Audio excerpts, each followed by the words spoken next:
You guys have a dog as your I board see member that, and we're today. live right now. Welcome to the podcast, everyone. So that's a great scene to be live to. I need to go back onto Discord here and full screen this. So that way we are live. Hey, Togi, how are you getting on? Welcome. Welcome to the podcast. We is live, and I see Jesse's tattoo. What? L. So opening the window. Yeah, that's all your tattoo. Yeah. That doesn't, Anyway, how are you getting Yeah, on it's out in today? Alaska. Hope you're doing well, Togi. What was I gonna say? What was I gonna say? How are we gonna start this? Let's do an intro. Welcome to Yes the Podcast with the current co-guests, co-stars, whatever the fuck you want to call them. We got Jesse and we've got Susie with the penguins that move. That had a dog at the beginning of the stream that decided to turn her camera off. Okay. Anyway, That's my because he went to go get water. If you didn't hear him slurping. no, we can't hear him slurping. As we already established, unless you turn off noise suppression in Discord, it's fairly damn good. So, anybody have a topic they want to start with before we deep dive into the usual crap? For a better sense of a word. And this needs to disappear here. So, yeah, what are we starting with? Anybody?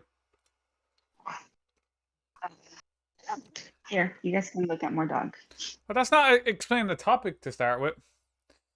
What about stronger virus that's out there? A lot of the time when they say there's a stronger virus out there, they're full of shit. Plain and simple. Because a virus does not mutate that quick. So, let's just get that straight. The flu has disappeared. Common cold has disappeared. Heart attacks have disappeared. All this stuff has disappeared because it's all down to COVID at this point. And it's good to get a terrible virus. I still think more than likely it's just a stronger dose of the flu that they're getting. Because if you actually go and research real statistics and not just listen to what the CDC or whatever the fuck is saying, all this shit doesn't add up. What up, Stephen? How you getting on? The simple fact of the matter is, can a virus mutate quick? Like, very quick to the point where, like, oh, here's a mutated strain, here's a mutated strain, here's a mutated strain. No. Snow, I need... Stop now. Stop. Go. Thank you. It's not possible. Realistically. Like, apparently, like, if that's the case, every virus will mutate like that. I mean, isn't that basically kind of like how AIDS are, though? It's consistently changing. That's why there's no cure for it. But not to the rapid pace that they're saying that COVID is. Like, they're Are saying you sure? every week they're saying there's a new fucking strain. Let's get this straight. The only strain that I've heard, though, about is the Delta strain. I've been hearing that for a couple months now. I got my first dose of the vaccine last week, and I'll be getting my second one on the first because I want to travel outside the country. So I don't give a fuck what happens. The point with viruses is they take a long time to mutate, even in the system. But I'm going to give you a great example of why a lot of these numbers are spoofed and why all this shit is just bullshit. I was talking to a guy there one time in the gym when I was up there. His father died of a heart attack off a roof. They blamed it on COVID. They put cause of death on his death cert as COVID. A fucking heart attack he had. They had to fight to get it changed to a heart attack. Now, my fucking point being is, how is this COVID when it's a heart attack? How is, like, where's the flu after disappearing to? I think, okay, so from what I know is people are wearing masks, obviously. Mhm. So when you wearing a mask, you don't have the spit, you don't have people's air particles going all over you. And so the thing that I was going to say about with the whole heart attack thing is COVID, or he may have died from a heart attack, but it's like with AIDS, because my mom got into this situation. I don't know how true this is because I was younger and you know how they like to feed stories. Yes. But from the story that I heard is my mom got raped by some homeless person or something like that. She ended up getting AIDS and she passed away. However, her dying wasn't due to AIDS. It was because pneumonia, because her body couldn't produce the amount of what is it, white cells, blood cells, Yeah, whatever, white blood cells, yeah. um, to fight it off because of the AIDS being there. And so that's what I was going to say. It might not have been a direct contact to COVID, but COVID did play part of it because it does affect your immune system, especially with other people. Yeah. That's what I was.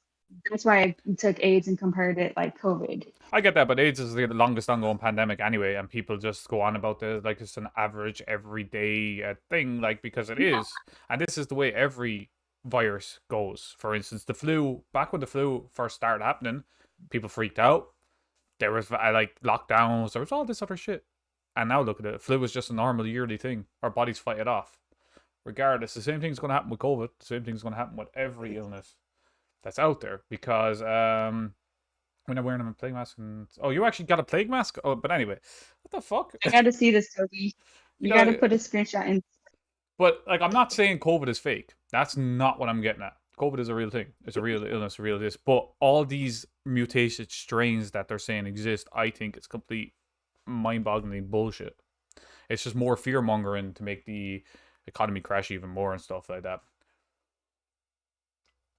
What's your opinion, Jesse? Yeah.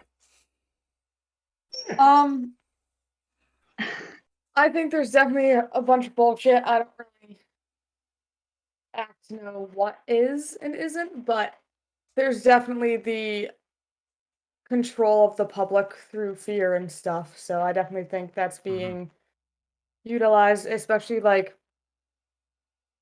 it created a short everywhere of everything, and it's like, oh yeah, it's clearly an economic ploy part of it, like shutting down for so long when we could have just gone back to having masks and stuff for not everything, but a lot of things, and Yeah. do the social distancing in school and stuff, and yeah. No, like definitely. I agree with you on that. And the other thing as well is when I was at my gym, we don't wear masks in the gym, for instance, because it's. Have you ever tried to work out, do a really hard, intense Yeah, it's workout not with a good for mask you. on? It's so bad because you're breathing in the carbon monoxide and the CO2 that you have emitted. So I literally was working out during the first, just after the first lockdown. I was working out 6 days a week. Nobody in my gym ended up sick. None of us had masks on. We were cleaning down our equipment, cleaning like all this shit, you know, making sure everything, our hands were sanitized, all that, and nobody got COVID in my gym. And this gym has a membership of over 300 people. So if 300 people in a gym ain't getting sick with a mask or any of that shit on, this is where I get like a lot of this shit is fake, like that they're spreading fake news to make people frightened that, oh fuck, you know, we need to be locked down. We need to be locked down. Your body needs fresh air, all this other shit for your immune system to stay strong. If your immune system isn't staying strong, you're going to end up sick. And that's where So lockdowns. you need vitamin D. Hmm? You gotta have that. You need that vitamin D. Or other sources of D if it's really down to that.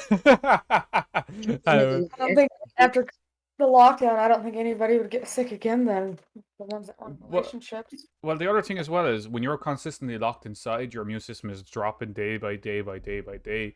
And then they're wondering why the cases increased when they left people out into the open. Maybe you lock people down too long. We had a 7-month fucking lockdown here. 7 months. I was stuck inside and I ended up with very bad depression in these 7 months from being locked down. My whole routine was fucked. I had no gym. I lost motivation for 90% of the things I was doing. And I ended up like, you know, just very unfit after everything. Good workout. You should try it. Yeah, absolutely. But so the point being is there is a certain, they went overboard.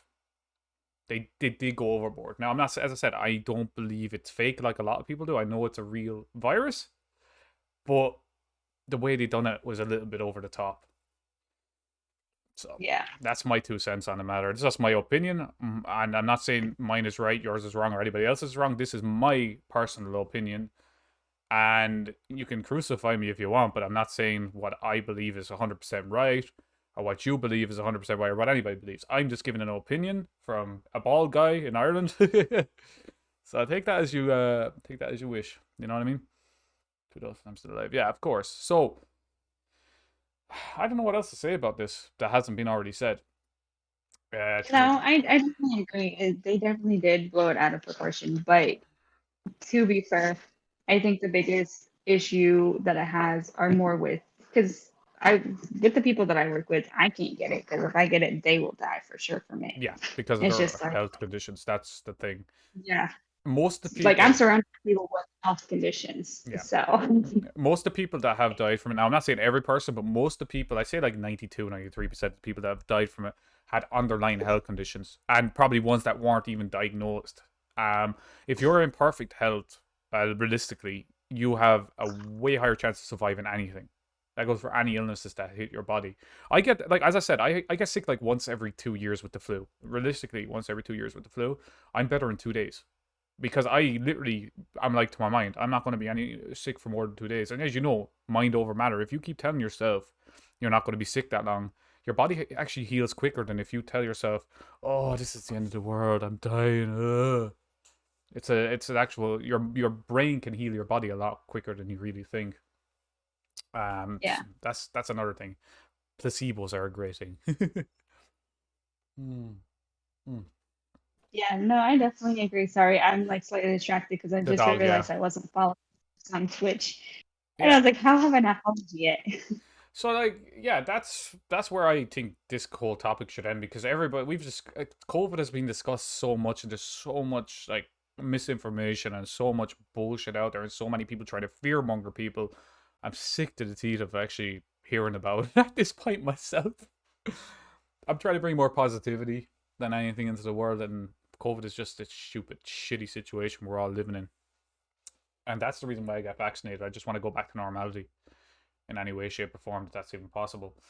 Right. So COVID topic has been discussed. Now, let's get into an even better topic: cheating in a relationship. What is cheating to you, and where do you draw the line, and what effect does it have on you if it happens? These are three questions that I actually want to kind of, because we've talked about the happiness of relationships and what's a good relationship and the foundation of relationships in previous podcasts, but the one thing we've never really went on to, we went on to it a slight bit, was cheating. So what does people class as cheating when you're in a relationship?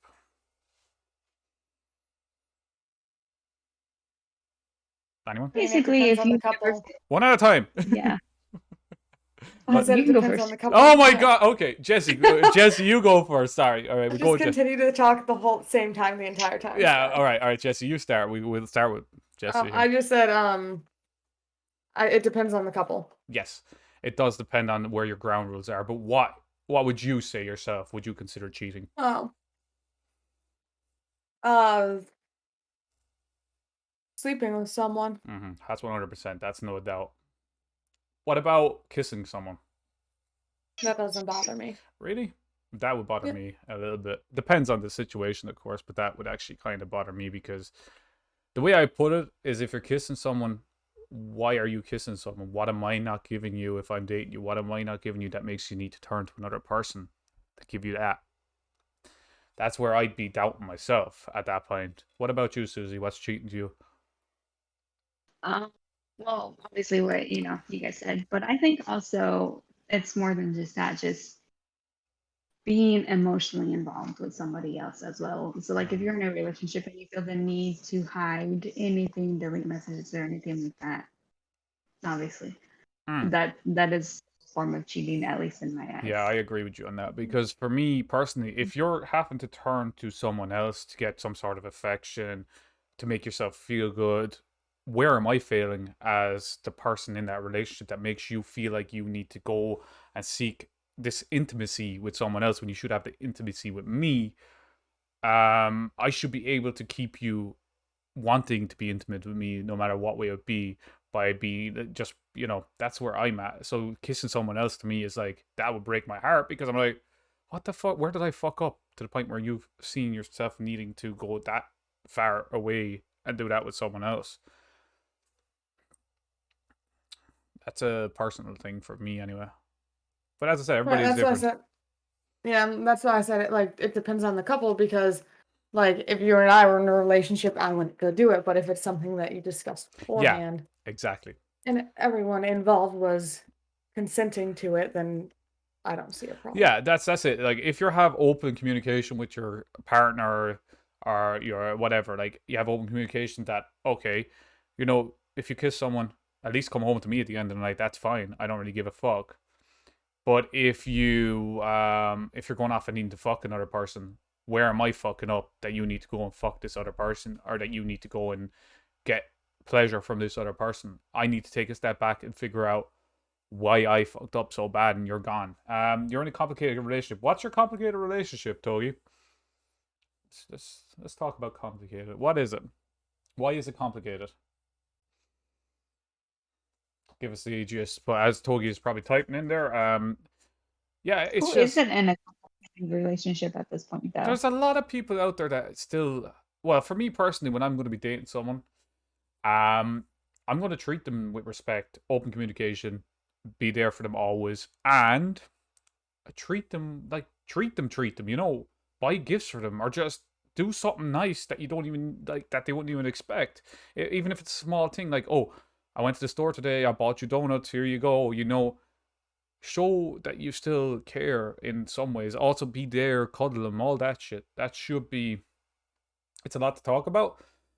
Just take your time. Give us one topic at a time and why it's complicated. We could break it down to maybe make it a little bit easier on you to understand and maybe guide you in the right direction. So while he's typing that out, what you were saying, so the other thing though is to be aware of the other person's love languages because Exactly. your love languages may be like buying stuff and doing little things, and cuddling, whereas the other person's may be like words of affirmation, like compliments and Yes, yes, things. So yes. it just because yours is one way, like it may not be received well. That's what like my boyfriend and I had to sit down and talk about is Yeah, of our love course. languages are different. So we were doing things for each other, but they aren't perceived by the other person as like romantic or emotionally Yeah, involved. yeah, And yeah. then to the person doing it, they do, so they feel like they're doing a lot and it's not being seen that way. So it is important to Exactly. know, But yeah, what the other person wants. if you're there, like, and you're doing all that, like, you're giving compliments, you're holding all the rest, you're doing as much as you can to show you appreciate the other person. Because, as I put it, which back to cheating and stuff like that, if you really love someone, and not just in words, but you're going to show it. You're not just going to say I love you, then go off and fuck someone else, are you? That is not love. That is you trying to manipulate someone into thinking that you love them, and then you're off having sex with another person because you got that confidence blow up over time, and you're off. No, no, no, no. That's not how love works. Love has to be. You, Sorry, go on. I would say you would if you're in an open relationship. Yes, there's the crux. If you're in an open relationship, fair enough. But if you're in what's is it a monogamous relationship they call it? Yeah. Yeah, if you're in a monogamous relationship, and you need to discuss these things, like you have to have open communication. Like if it comes to wanting to have a threesome, or if it comes to any of these type of things, you should not be afraid to bring it to your partner's attention. Like, would you be interested in this? And would you, be down with this? And what are our boundaries? You need to have boundaries. You need to have rules in a relationship. You need to have all this. Oh, you're in a love triangle, so can't decide. She can't decide, or I'm sure the case anymore. But things change a lot between us. So with love triangles, the one thing is you and the other guy are fighting for her affection. Love triangles are the one of the most fucking fucked up things ever because it's going to play a lot of games with your brain. One moment she could be showing a lot of affection to you, the next moment she could be showing a lot of affection to the other person, and that's going to tie with your heartstrings. The one thing I can't handle is a love triangle. And it's a case of point, in my opinion. It's like you lay it out. Look, it's which do you care for more? Do you want me to more, or do you want this person more? And I need you to choose because I don't want to be nobody's second best. That's personally me. If I'm dating someone, I want to be their number one priority, and I want them to be my number one priority. That's my whole thing. Not for everybody, but that's me. What's everybody else's No, I point? agree with love triangles too. I know you'll get to that point where you start thinking, is this really worth it? Is this the person I actually want to be with, or is Hmm. it my second choice? Is it my safer option? Is that why I'm going with them? Exactly. And what And about you you? don't want to be, Sorry. you don't want, you don't ever want to be somebody's safe option Exactly. because then there's some gaps. Because what's going to happen there, I'll let Jesse talk in a second, but what's going to happen there is if they keep choosing you as their second option, they're only going to go to you when that first person hurts them. And they're going to only come to you then. And it's like, well, I shouldn't be second best to anyone. What's your opinion on this, Jesse?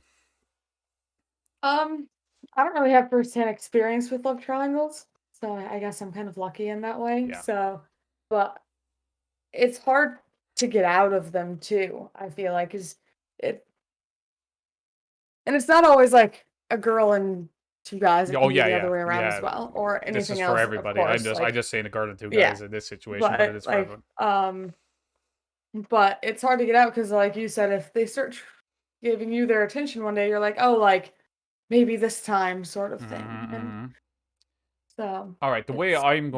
the way you really want to test this, and it's going to be hard, all right? Now, I'm not going to say You want to distance yourself from this girl or guy. I don't know what your sexual orientation is. I'm not assuming. Distance yourself for a couple of days. Give it 3 days of no communication.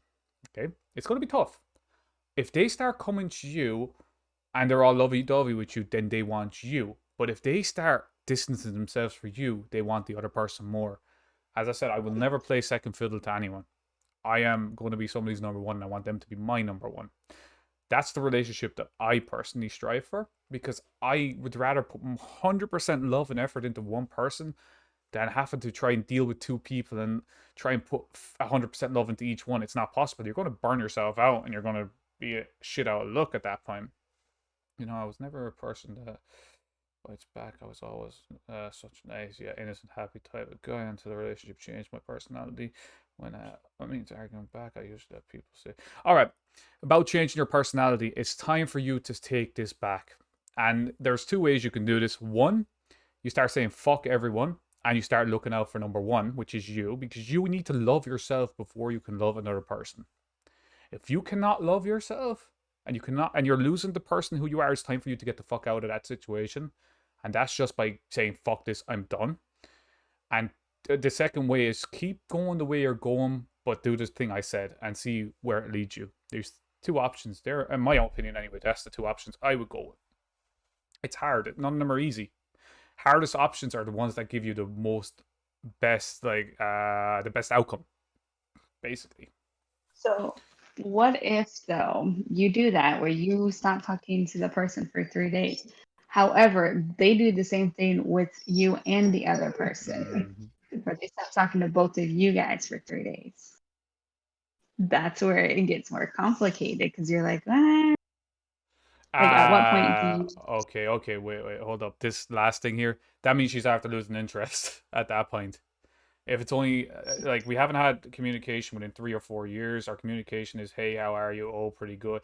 Yeah, that just tells me Not necessarily. most times. Yes, most times, but there is a chance, and I will tell you this because I had a friend a couple years ago, and we've had a thing for each other for a long time. And I've mentioned this to you before. And a lot of times it was just a basic, happy birthday, Merry Christmas, stuff like that. It wasn't very much into details, but every once in a while, not every once in a while, but there was a few times where it would literally just go back like nothing happened. And so it was like, and that those feelings still remain throughout the time up until, well, a couple of years ago. So that's why I said it does depend on each person case by case. But yes, I do see where you're getting from. With this last one, she's telling you why she loves you. Is she showing you she loves you? Actions speak louder than words. 9 times out of 10, words are just words. Actions speak louder than words. If your actions are doing completely opposite to what you're saying. So as we get back to it, if I said I love you to someone and then I went off and kissed another person right after, do I love that person? I'd say fuck no. I just said I loved you to this person and now I'm acting the fuck. It's a form of manipulation. Manipulation is a lot of people will manipulate people to get their way.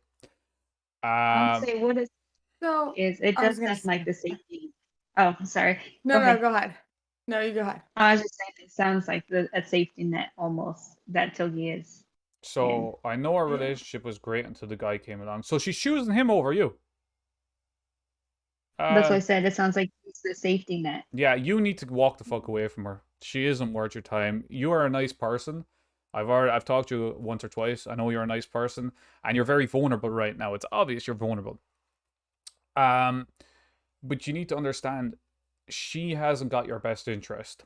She just wants to have you there for when she feels sad and lonely, and oh, I know Togi is going to be here for me, to make me bring me back up, and make me feel like I'm whole again. But as soon as the other guy starts throwing her affection against, like, oh yeah, fuck Togi, I don't need him.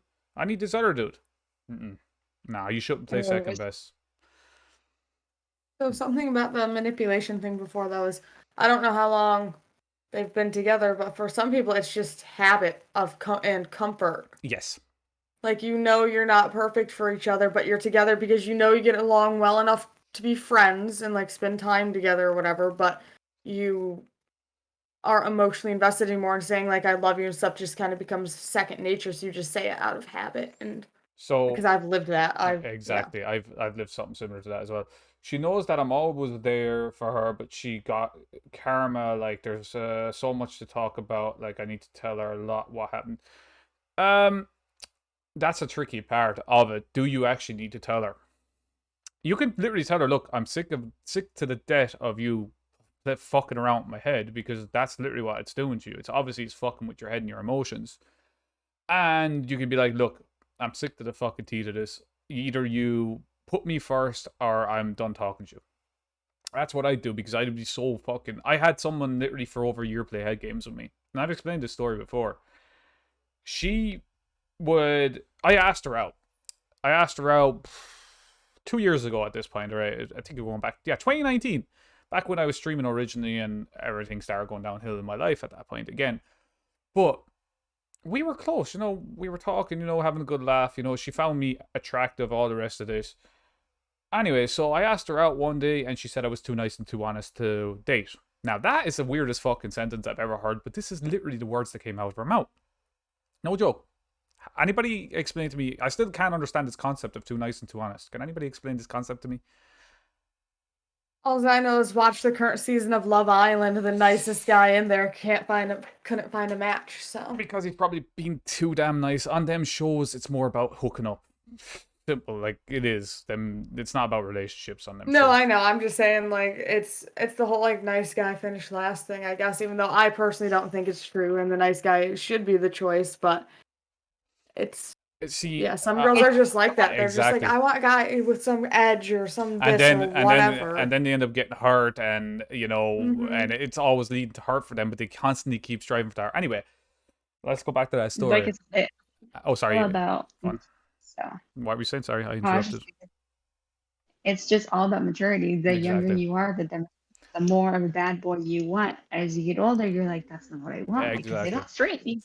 Hey, stop. What I want is that nice guy who's sensitive, who's not just emotionally physically. emotionally available. That's the word, emotionally Yeah. available. If a guy isn't emotionally available to a girl, if a guy is just asking the girl like, how's your day going, and he doesn't give a fuck, he's just acting like he gives a fuck, girls can pick up on that very easy. They can tell by the way you're acting that you actually don't care. So being emotionally available is very important as well, especially as you get older, because I'm giving you like the skips between the story. Oh, of course, don't worry about that. Don't worry about skipping between the story. It's just about what's going on. I can already tell, like, it's just something you need to walk away from. I know it's tough to do it, but it will work out in your benefit in the long run. You're going to meet the person that you're supposed to be with. Obviously, this person isn't the person for you.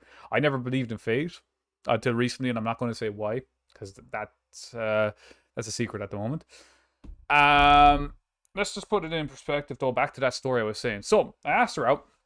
She said that I was too nice and too honest. I went 6 months without talking to this girl. 6 months. Didn't talk to her. I was like, okay, let's give her some space. You know what? Whatever. She texted me out of the blue on Christmas Eve, and I've told this story is the third time I think I've told it on the podcast, if I'm not mistaken. Or is it the second time? I know I've told it once off stream. Anyway, so she texts me Christmas Eve, and it's like, hey, how you doing? Now, me being the nice guy I am, I'm like, I'm going to respond and see what's up. I was like, hey, what's up? She's like, oh, not much. I'm just, just chilling, whatever. Anyway, she was like, I've liked you since the first moment I saw you. And I'm like, huh? So I asked you out 6 months ago, and I was too nice and too honest. Now you're texting me that you've liked me since the first moment I saw you. And then it goes on anyway after that. I went in anyway and met up with her. I didn't know she was drinking, because I don't drink very often. This is one thing that is well known about me. I don't. I went in anyway. I had 1 pint of Guinness that night because her father bought it for me. She was in the pub with her father. And we walked out of the pub, walked up to the Rock, which is one of the castles in my town. And she basically, I put my arm around her, like, just like that. Anyway, talked away to her, went back to her place, and, just chilled out, watched some weird ass fucking movie. I didn't do anything because she was drunk. I wasn't. Obviously, I'm not going to take advantage of someone like that. I'm not that type of person. And I basically was, at 1 o'clock, went up to leave, and she wouldn't let me go. She held on to me like, don't go, don't go. I said, look, I have to go. It's Christmas tomorrow. I need to be there with my family. I said, I'll text you tomorrow and we can see about meeting up then. Anyway, she was like, yeah, no problem. And I texted her the day after, like, hey, when are we meeting up? She's like, hey, I just see you as a friend. And I was like, what? Anyway, this continued on for like a year afterwards. You know, a year on and off. She kept playing in my head, hey, lie down now. Now. Come on. So yeah, that situation fucked me up a bit for a while. Because I'm giving.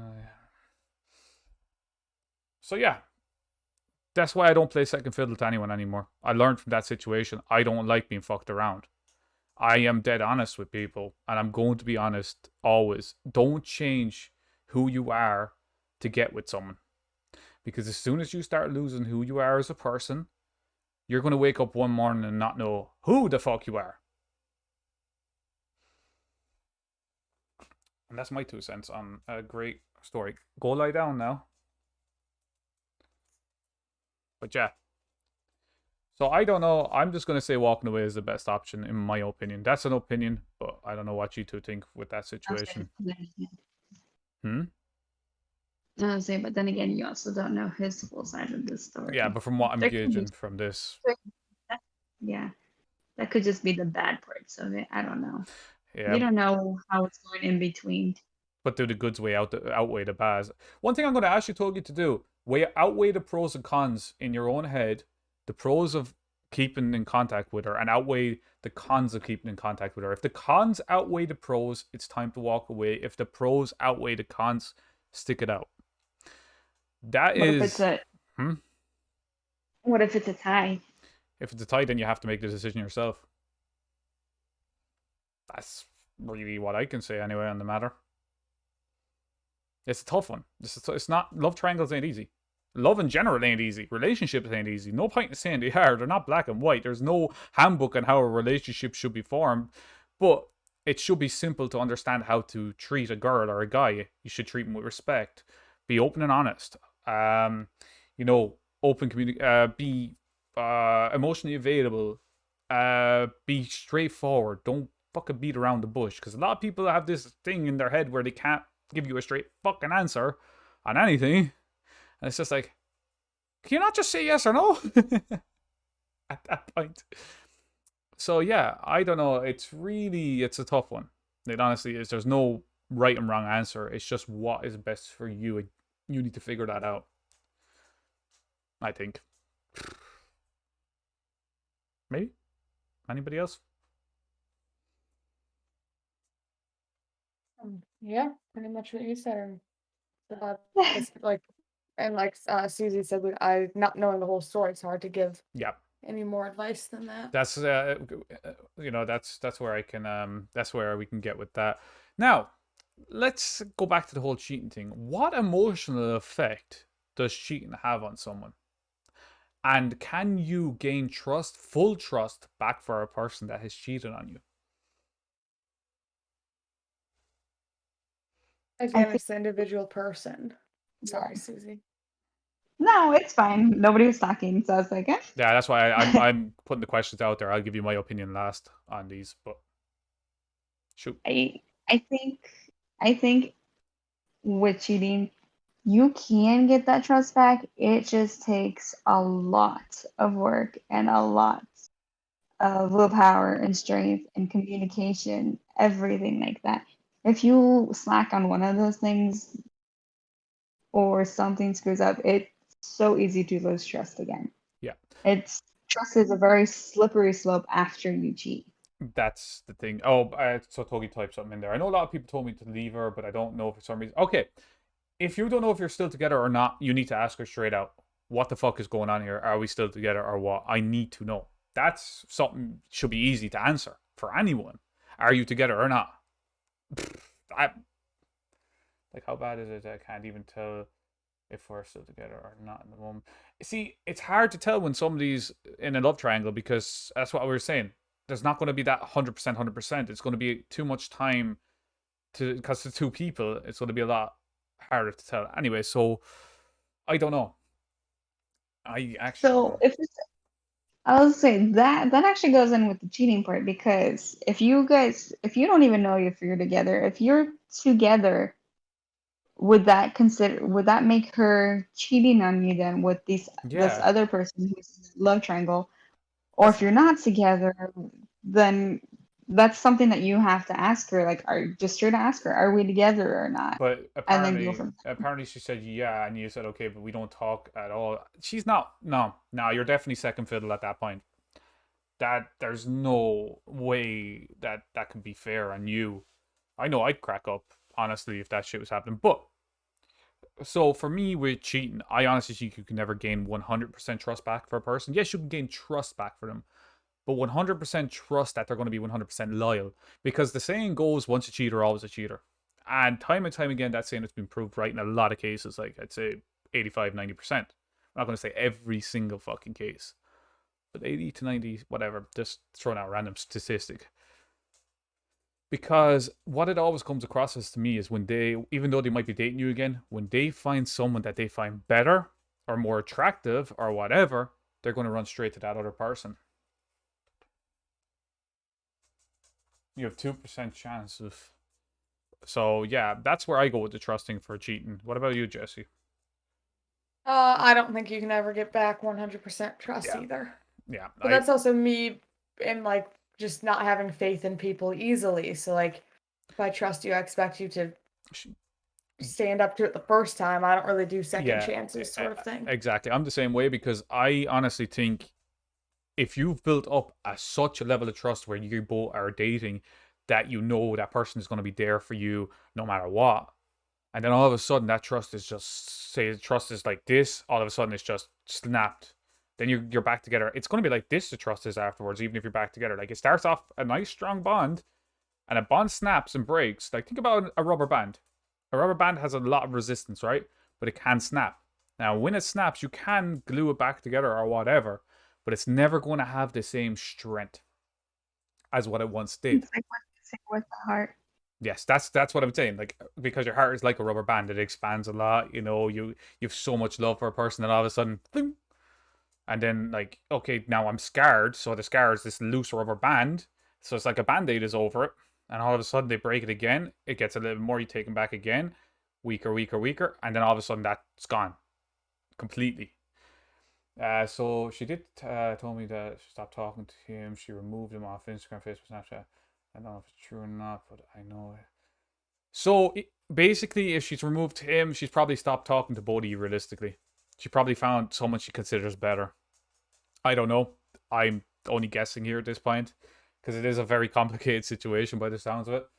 But if she really did say she's still together with you, she should be communicating with you very, very frequently. Like, that's the way I see it anyway. That's what I expect from a relationship anyway.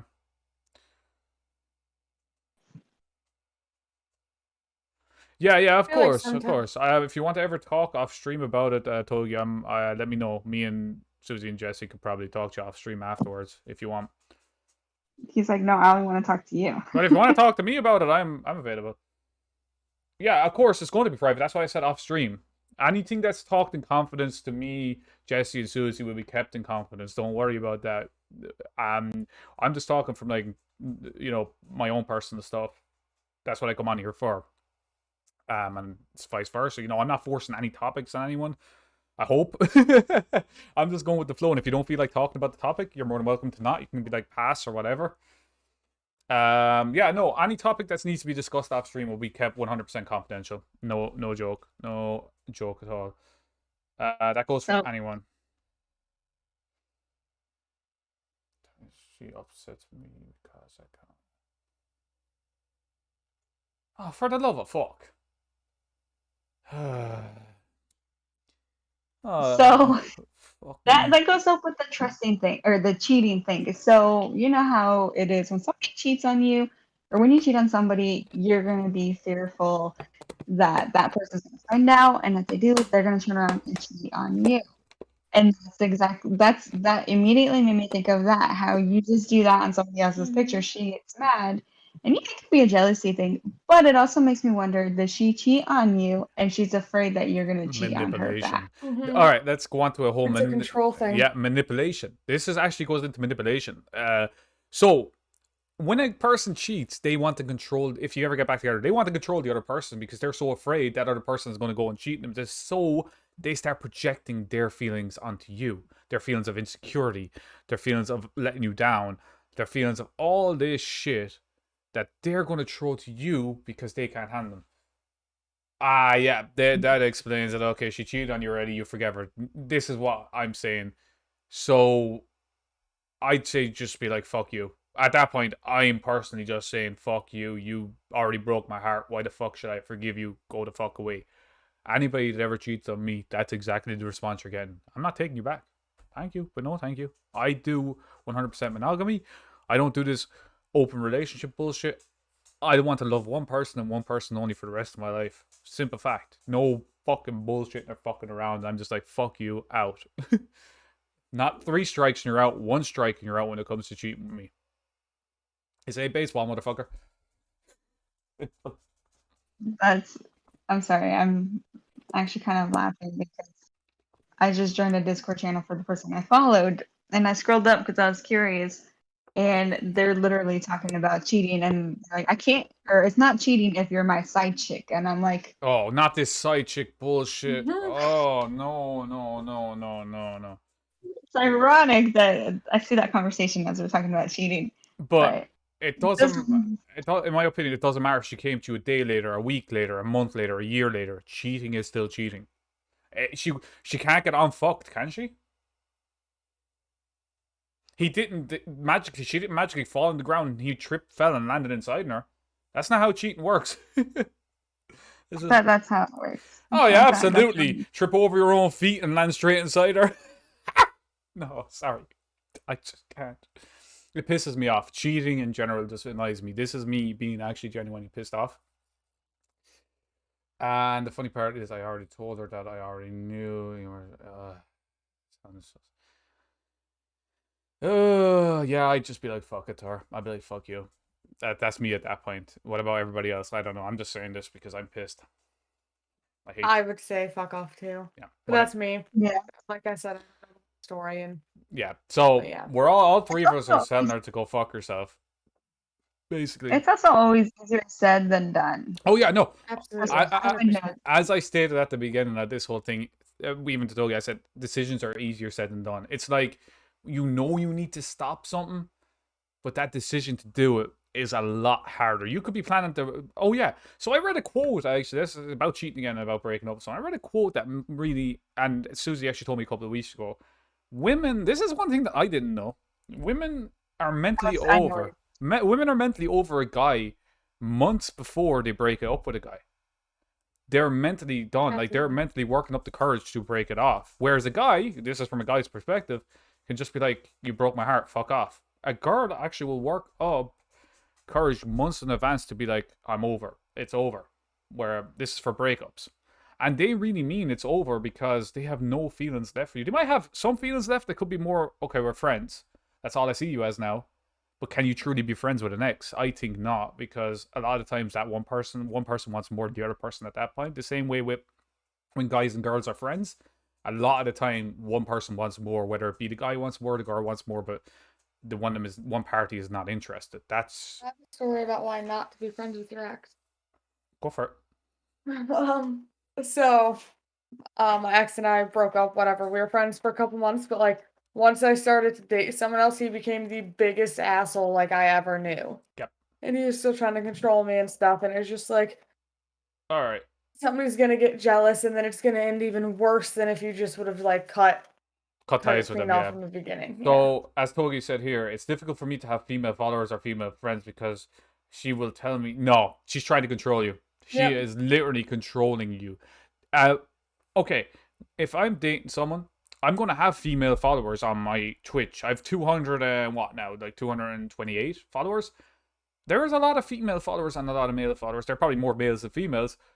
But I'm not chatting to any other fucking females if I'm chatting to the one I'm interested in. I am not chatting to anyone else. I am chatting to this one person. It's one person only. Yeah, every now and again I'll get a snap from, because I have my Snapchat on my my socials. Anybody can add me and have a conversation if you want. I have a snap every now and again from someone, but I'm just saying, hey, cool, like that's really cool. Jesse could be every now and again I respond to Jesse, not very often because a lot of the time I'm in a world of my own, not a joke, and I'm just like, oh, now it's too late. It's been like 6 hours and I haven't responded. Yeah, she'll be fine. And I don't respond back well either. I send my like one Snapchat a day of my dogs, and that's it. But at the same time, I did it because I respect. See, you respect and love her, but she doesn't respect and love you. It's coming across very clear with her trying to control you. She's in love with controlling people. And when she loses control over people, she starts backing away from them. That's what it comes across as to me. I don't know if I'm right about that, but that's the way it comes across to me.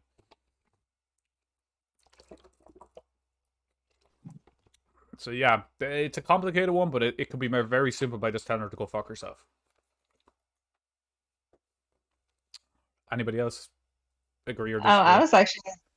I was actually gonna laugh because the whole what you just said, I wanted to bring it up because something that Togi said triggered it in my mind where it's like that's the thing.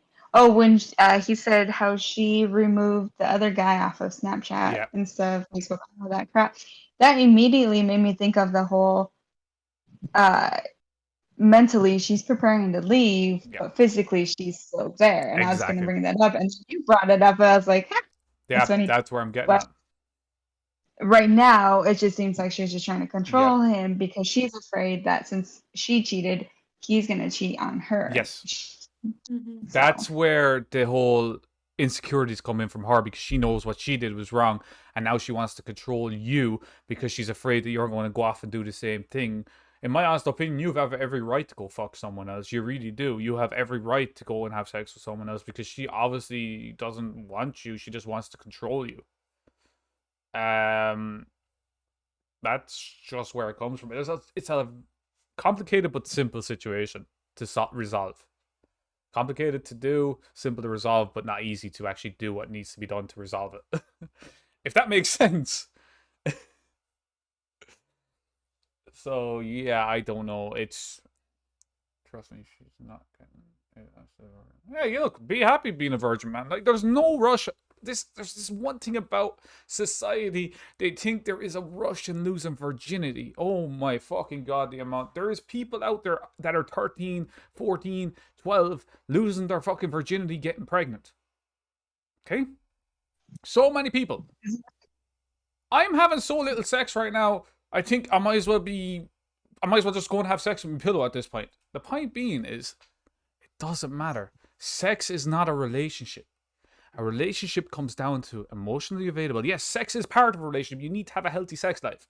We're not saying sex isn't important in a relationship, but importance in a relationship, communication, being emotionally available, always being there to compliment you should not be afraid to compliment the person you're fucking dating. Why should you be afraid to compliment? I've heard so many people saying you shouldn't be giving compliments, you shouldn't be giving too many compliments. It's like, if I say I find you sexy, I find you attractive, I find you beautiful, I'm not saying that for the fucking fun of it. I'm saying that because I genuinely mean it.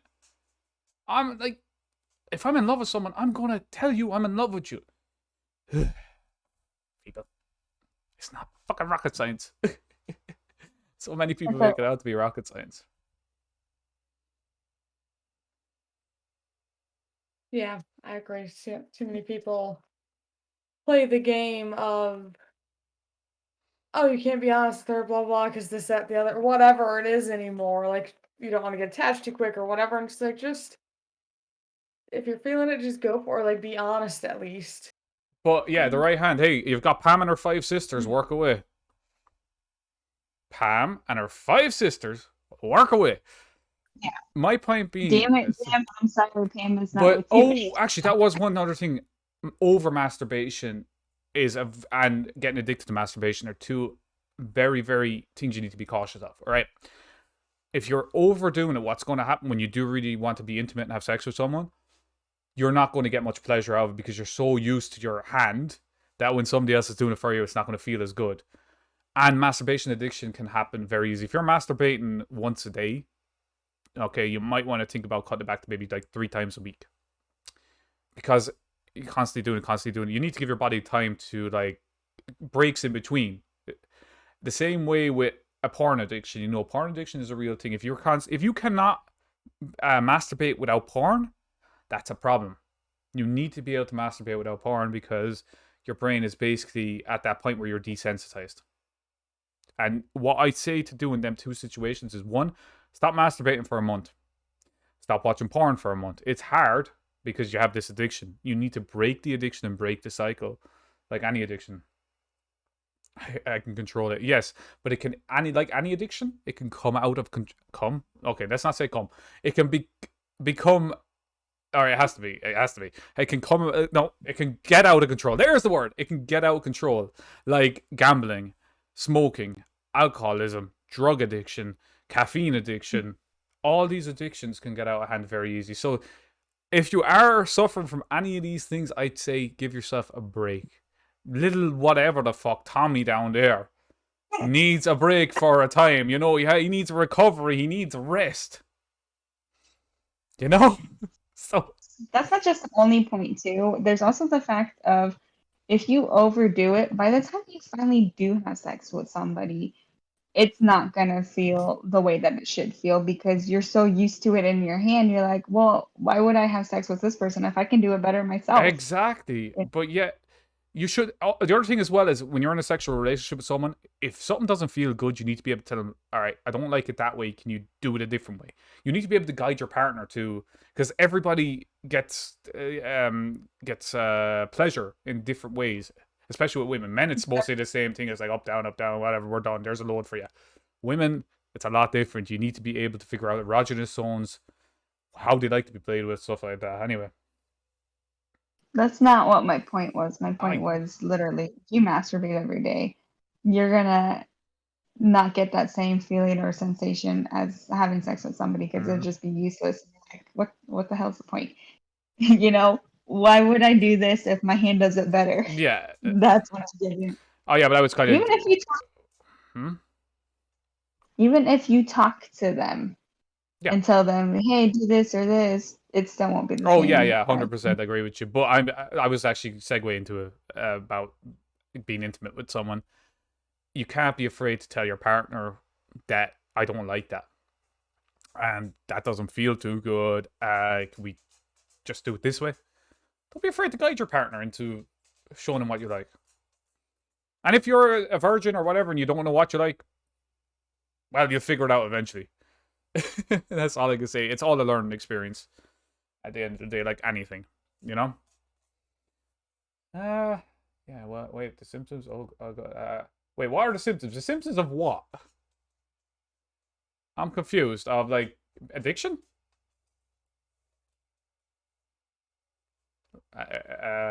There's a lot of symptoms to addiction. If you're wondering, I'm confused. Anybody know what symptoms we're on about?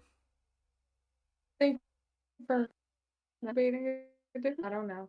Just No, I'm guessing. maybe addiction generally. What are we on about, Togi? I assume addiction because I saw him chat or comment that when you were talking about addiction. Oh, right. So, Yeah. symptoms of addiction. Okay, let's get really like let's say alcoholism, all right?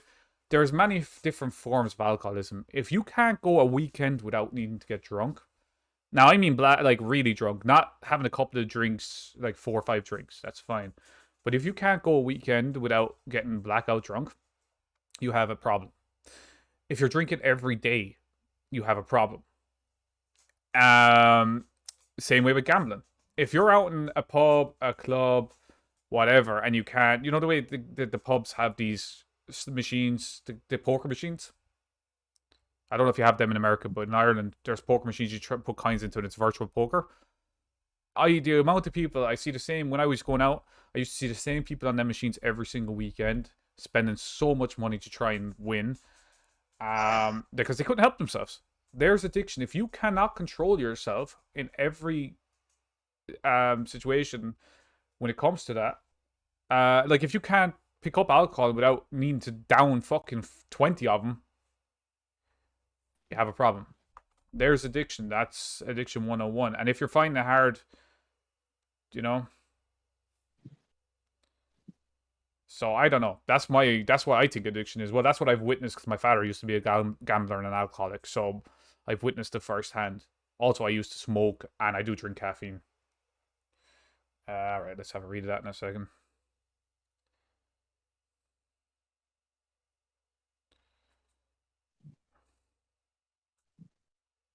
So that's all right. I can understand it. Don't worry. I used to type like that the whole time. So let's read this here. My relationships have been really shitty though, but I know that many try to make take my pictures to your way, and I did not allow it because I was looking more than just sex. I was looking for someone to be interested in me, and not only for sex, of course. Sex is part of a relationship, but I see it as a part. Yeah, exactly. Sex is a part. When you're in love with your partner, yes. So that's what I was getting to about being intimate with someone. Intimacy does not mean being inside someone or vice versa. Intimacy is being holding someone, kissing someone, cuddling, relaxing, talking. That's intimacy.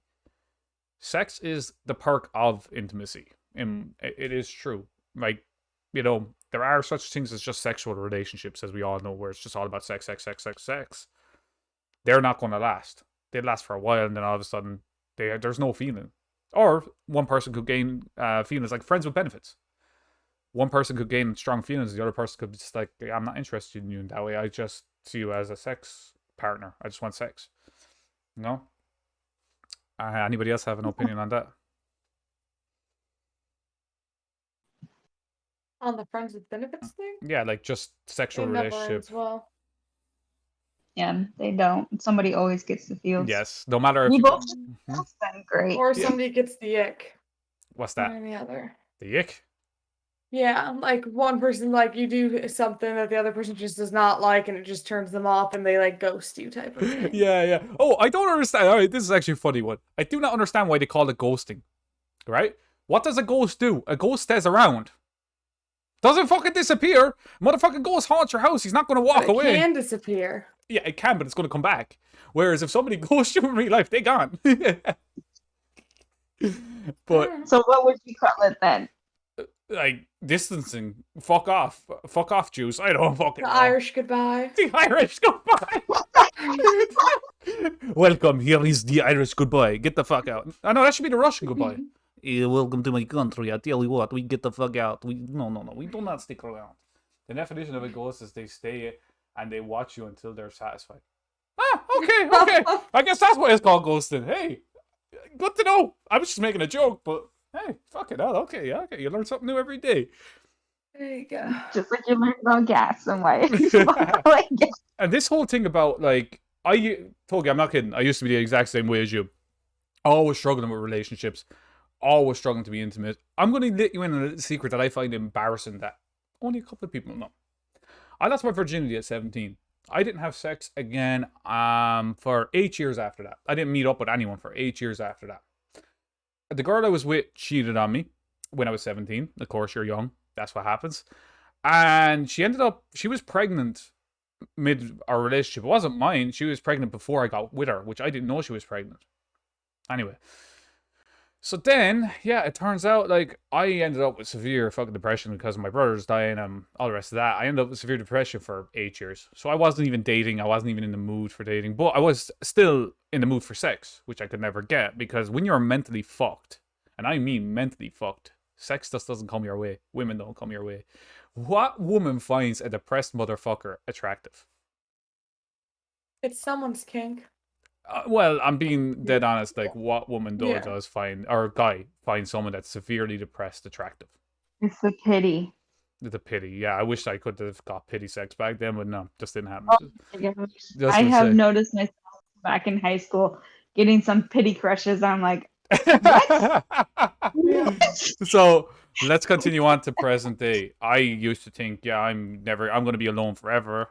And yeah, let's just say I'm not going to go into detail, but something good happened. And we're just going to keep that on the wraps. But yes, I used to never believe in any fate or anything else or anything like that because of how much, anytime I got a smidgen of happiness in my life, it was taken away every other time. And I still think like something bad is going to happen because I'm so used to bad happening. And that's an insecurity I have that I've been working on myself because I have to realize when you think bad shit's going to happen, bad shit's going to happen. So yeah, there I say don't give up and don't change who you are because eventually that person that you're meant to be will be around the corner. No matter when you think, it'll come. Women like mysterious men and disappearing. Not 100%. Younger women, yes. Older women want a man that's straightforward, that that want someone that's honest and that's there for them. It depends on the type of girls you're going for. There's so many different, like guys, some guys are the same way. It depends on the type of girls you're attracted to and all the rest of that. If you keep going for the same type of girl and expecting a different outcome, that's not going to happen. Same with guys. If you keep going for the same guy, but the one I'm with, she's older than me. Well, she's definitely playing head games, and she's like, fuck you, basically. She's trying to control you, and I just say, get the fuck out of there. I still am going to say that. Better off closing that wound before it reopens, or better off, what's it saying? Not close the wound, but better off getting, I can't remember the saying. Something like, anybody know the saying I'm trying to think of? Rip the Band-Aid out now, then wait till it's There we go. no.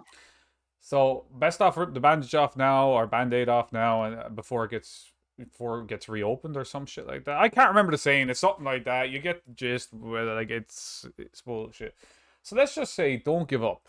Don't give up on love. Don't give up on that, because you never know when that person is going to be there to, want you. If she's around her 30s and acting like that, she needs to grow the fuck up. So I was gonna say, especially like hearing her age, to me it sounds like she's probably been hurt, 100%. and she's keeping a nice guy around that's gonna give her the emotional relationship that she needs. And then this other guy is the physical side of the relationship that she wants. And by having two people, she's not getting attached to anyone to get hurt again. Yes. And the other thing as well is she has to fix herself. You cannot fix her. Yeah. If she cannot she needs fix to take a herself, break. you need to just basically back off from her and just let her. Look, the one thing I'm going to tell you to say to her is say, look, you need help. You're not in a good place mentally, and you're not ready to date. You need to go get help, and you need to see where you're at, really find out who you are, because obviously she doesn't know who she is. Find out who you are, and then when you are in a stable place, if you still think you want to be with me, come back and talk to me.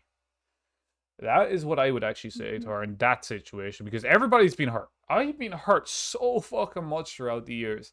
I've been, betrayed. I have been through loss. I've been through grief. I've been through abuse. I've been through bullying. I've been through every fucking thing. I've watched people ruin their life with addiction in front of me. I've seen so much shit in this world. I'm surprised I'm still alive, because I have thought of suicide so many times growing up because of all the shit I was going through. I looked up at one point the easiest way to kill myself. When you get to that low point where you're looking up how to kill yourself, you know you have a problem. And I know the easiest way to kill myself, and I'm never going to divulge that information to anyone, because I would rather someone seek help than ever feel they need to go for that option. I've thought of slitting my wrists. I've thought of cutting my throat. I've thought of all these things at one point in my life because I was at that low. It got so fucking bad. And then I went and got help. This was back in I'm trying to think, I was 24 at the time when I actually went and got help for the first time. Best thing I ever did. At that point, I got my life on track. I started to focus on me. I got some extra education. I got a qualification that I can't get a fucking job with. I have done all these things, and I would highly recommend that to anyone other than trying to take the easy way out, because suicide is a temporary or a permanent solution to a temporary problem. Problems can be sorted, but if you commit suicide, you're never going to be able to solve them and see what's really out there for you. So that affects more than just you. It Yes. affects everybody else in your life. You've tried that twice? Yeah. I've never tried it because I realized, yeah, that says there is still something out there for you, Togi. And I would say for you, if you still need help, go talk to someone. Really go talk to someone and get help for yourself. Same goes for anyone that's in the chat right now. I know there's a lot of people lurking, but if you can hear my words, turn to someone. Turn to someone that's I'm there to help anyone that needs it. I'm there to talk. Just hit me a message if you're like, I desperately need help and I don't know where to turn. Come talk to me. That goes for anybody. And I'm saying I'm extending an open invitation right now. At any point, just let me know. Because I have been there, and I've been told I should be a counselor, by the way, and stuff like that. By my counselor that I went to. He said, "You know, you should go into the field of counseling because you're very intelligent and you're very emotionally in tune with yourself." And like, I was like, "Yeah, but I don't know." I said, "I don't know why I won't do it. I like helping people, but I don't ever want to get money for it." Does that make sense? I mean, Mhm. there's ways you can do it to help people without getting money for it. Like there's what is it? Basically like Oh, here how you have the low cost clinics or the free Hmm. clinics. They do the yeah, you same go thing work for for like a mental health. charity. Well, maybe I might Yeah. end up looking into it because I would rather see people succeed and be happy in life than people feeling like there's nowhere to turn. And that's the thing that's why I started streaming. I was still I'd give you a funny one, alright? Well, not really funny. When I first got back to streaming, I was mentally in a fucked up place. I honestly was, but I came on and I smiled and I was happy and I was still doing it to entertain people. In between all that, I had a lot of shit going on in my personal life that has all sorted itself out. And I'm still here, happier than I ever have been. Stuff seems to be looking forward for me for once in my fucking life. And I couldn't be happier. Like, I'm actually the happiest I've been. I can say that and really fucking mean it. I'm so happy. You could try Fiverr. I see people do. Really? Hmm. Interesting. Maybe I'll look into it because, like, honestly, if I can help one person with my stream, that is all that matters to me. If I come on a stream and I don't entertain one person, I failed. If I come on the stream and I've entertained just at least one person and I've made one person feel good for that day, I have succeeded. I'm not doing streaming for money. I've said this before. Money is a perk. It's a perk of it. If it comes, it comes. If it doesn't, it doesn't. I do streaming to entertain and help people. And this is why I wanted to start a podcast for so long, was to get these points across. And I just never really had people that I could rely on to do it because it's hard to get consistent people. But now I've met people that are consistent, so it's actually relatively easy, which is great. So yeah, if I mean, you you can do a podcast by yourself. yeah, but how am I going to entertain people by myself for that long? You know?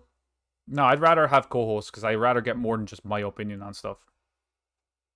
Because one opinion is fine, but 3 opinions, 4 opinions are better. Send you a picture. Okay, I'll have a look at it. So, what's everybody else's opinion on what I just said there? I know it's a deep, dark topic, but nice, nice. Yeah. So, anybody else have an opinion?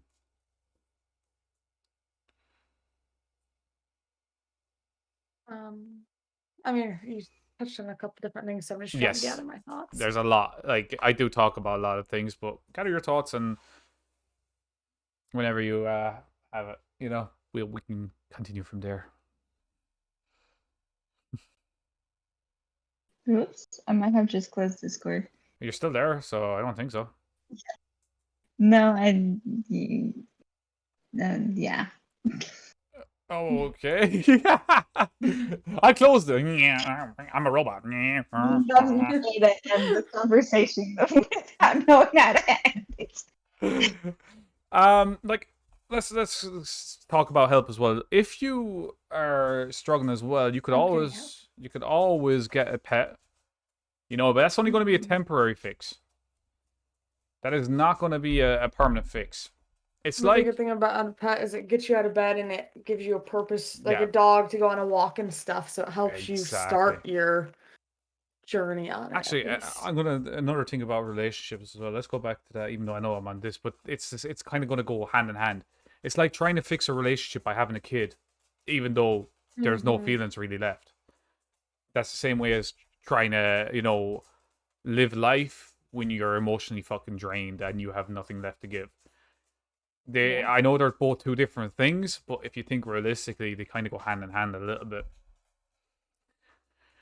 So yeah, it's just I honestly still say over in Ireland, like we have a free service called Samaritans. Now I've never rang them because I went and actually seeked help, but you can unload all your shit onto them and they won't even talk. But sometimes you need people to talk back to you to put things in perspective, whether that be a cousin, a sibling, someone that you really trust and you can trust.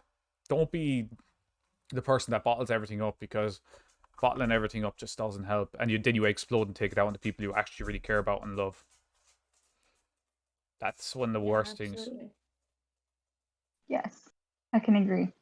I used to be somebody who would bottle it up because, well, growing up, I grew up with a dad who manipulated me, and like he was pretty good at manipulation with a bunch of crap. Like I mentioned in the last podcast Mhm. with the scenario with my mom, how I was excited to see her, and then he tells me all this crap that if I, the more time I spend with her, the more likely I'll be living with her, and how I'll never see my sisters or my brother again. And it's just stuff like that make me Yeah, pissed off. And yeah. that's But you know what really intrigues me about that is usually the first partner you go for dating wise is someone very similar to the person that treat you like shit. Whereas like they could be controlling, manipulative, and everything else because you weren't taught what it was like to be treated with respect and be treated like a person, a human being. You were taught manipulation. So you end up going with a person that's very good at manipulating or whatever, vice versa. Whatever that other person. I've noticed that a lot. Now, that's not in every case, but I have noticed that quite a bit. Your first partner is well, always similar. what they say, you end up marrying your father. Apparently. And I mean that I mean that not literally. Yeah, And that would be, unless you're in the south of America, then you never know. But yeah, no. They say that, yes, like a lot of times you will, but it's all about trying to break that cycle. Like a thing about emotional abuse, mental abuse, physical abuse is, do you want to break the cycle or do you want to be the same as the person that done it to you? Me personally, I've learned from what my father did and all the rest of that, and I never want to be that person. I've told actually Susie this off stream. My father ended up in jail for arson. Mentally disturbed person, by the way, he was. He had a lot of issues that he would never seek help for. This is another reason why I always preach seek help. And basically, what ended up happening, he was living at my grandmother's or his mother's, in a small bedroom. And now I had a spare TV that I wasn't using, and I know he needed a new TV. This was after years of distancing myself from. I said, I'm going to give him a chance because I was an older. I needed to make this decision, and also I wanted to see my grandmother. So with him living there, I didn't have a choice. I had to go up there and face it. Anyway, so about a year after him living there, maybe a year and a half, you know what apple cider is, right? Everybody knows what apple cider is, alcohol. So over here, you get 2 liter bottles of it for relatively cheap. I can buy a 2 liter bottle of cider for like $1.39, very cheap. Anyway, I went into his room to hook the TV up, and there was a sheet, and I just thought it was regular rubbish under there. But I stood in the middle of it. I lifted up. There must be about 250 apple cider bottles, right? Also, when my uncle took him away to get help, we cleaned out the room. And a single base has the for a bed has the mat over it. You can and you can put stuff inside, and if you cut it open, you know what I'm talking about. Yeah. Yeah. Inside in that, there must have been around between 8 to 10,000 empty 2 liter bottles of cider. Now, this is why I don't really like alcohol that much. I don't want to end up like my father. I know I won't, but I actually just don't want to end up like him. It could be so easy to go down that path. And just to know that the person that was supposed to be caring for my grandmother was drinking every single night of the week 2 bottles of 2 liters. So he's drinking 4 liters of cider a week and 6.5% alcohol cider, not the 4% that shows you over here. It made me sick to my stomach. So in turn, I'm just like, nah, never again. And that's why I always say to people, instead of turning to substance abuse or alcohol, just get help. It's I know it's a lot of times it's tough because you don't want to open up old wounds, but sometimes them wounds have to be open to heal. Oh, sweat mark. Oh, no. What's everybody's idea of that kind of thing? Or opinion, should I say, not idea. I think knowing when to distance yourself from someone is really important, and it's something, thankfully, that is the younger generations actually has realized, and is one of the good things about 100%. that sort of thing. And because like parents stayed with each other for the kids or whatever, and that causes you to find vices as well. And it is Exactly. important to, even if you have a vice, whatever, if you do like to drink, like you said, as long as you do it responsibly and in moderation, not every night like your father did and Yeah, stuff. exactly. And that's where I get at, like, it's so easy to fall into a repetitive pattern of addiction. Because, you know, you could be fine a week without going a week without something, and then all of a sudden you get depressed and you get down, and then you're back to that addiction. That's usually Mhm. where addiction stems from, is when you're really down. Now you're looking for an outlet to, whether it be smoking. Like at a young age, smoking is, I don't know if it's as prominent anymore with younger generation. People are more vaping than smoking, I think. Am I right or wrong about that, Millie? I think so. I So feel yeah, like they vape a lot.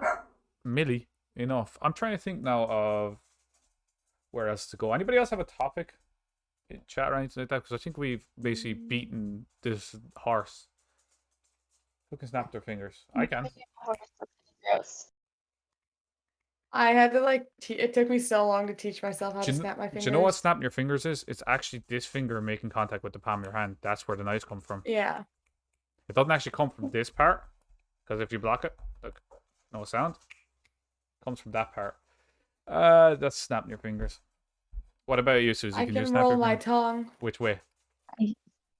Not in a What? clover, just like a Yeah, I can do that. regular. Can you snap your fingers, Susie? It's all genetic. Yes. All right. Anybody have any other topics?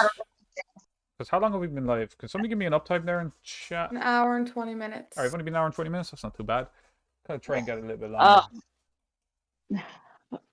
I was gonna Um, say something about what Jesse said and something about you said, kind of combine them. Oh, Okay. the whole, I know, yeah, I got distracted. So the whole thing that you guys are talking about, where the older generation, they stay together even though they're bad Oh for yeah, each yeah, other. yeah. It made me think about it and how you can be with somebody and be in such a bad relationship with them, but as soon as you guys break up, it's a lot better because, and to me, I see that as you definitely weren't meant to be with that person Yes, if 100%. you're mhm. happier with them as a friend in your life than you are Yes. with them in your life as a relationship. And that's what made me it stems back to what Jesse said, how the whole you can be with somebody and still feel comfortable and it's in your norm to say I love you and stuff like that. But it's like at what point do you realize then that are you truly happy with what you're in, or do you want something better? Exactly. Do you want to wake up with a smile on your face and be happy, Like if happy, you're happy? if you're in that happy. relationship and you're waking up and you're feeling just empty inside, and you're feeling like this person just doesn't, like, I just don't love this person anymore, and I just don't care what they want anymore.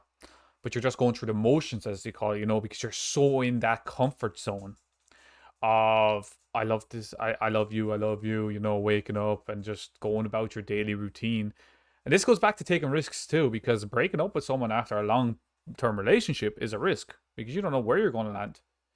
About Back for Blood, I already have the demo downloaded. It just feels like Left 4 Dead for me. But yeah, don't be afraid to break off a relationship if you feel like it's an empty relationship, because you don't know when that right person that is going to sweep you off your feet and that's going to be there for you is going to turn up randomly into your life. And if a person really, really, really does care about for you, they are going to fight for you. No matter how much you try and push that person away, they're going to fucking fight. Unlike a person that doesn't really care for you, as soon as you're like, I can't do this anymore, they're like, okay, fuck off then. Does that really say that person cared? I was gonna say that also fight for you before the That relationship as is well, over. yeah. Once the relationship is over, if they fight for you, then you start questioning, do you really love me and want me, or are you only fighting for me because you don't want me gone? Or you don't want me with someone else. Where that Yeah. stems back to the whole control thing once again. Guys, we can stop talking about my relationship now. If that's your relationship, Jesse, I'm just going to tell you it's really time to just go bye-bye.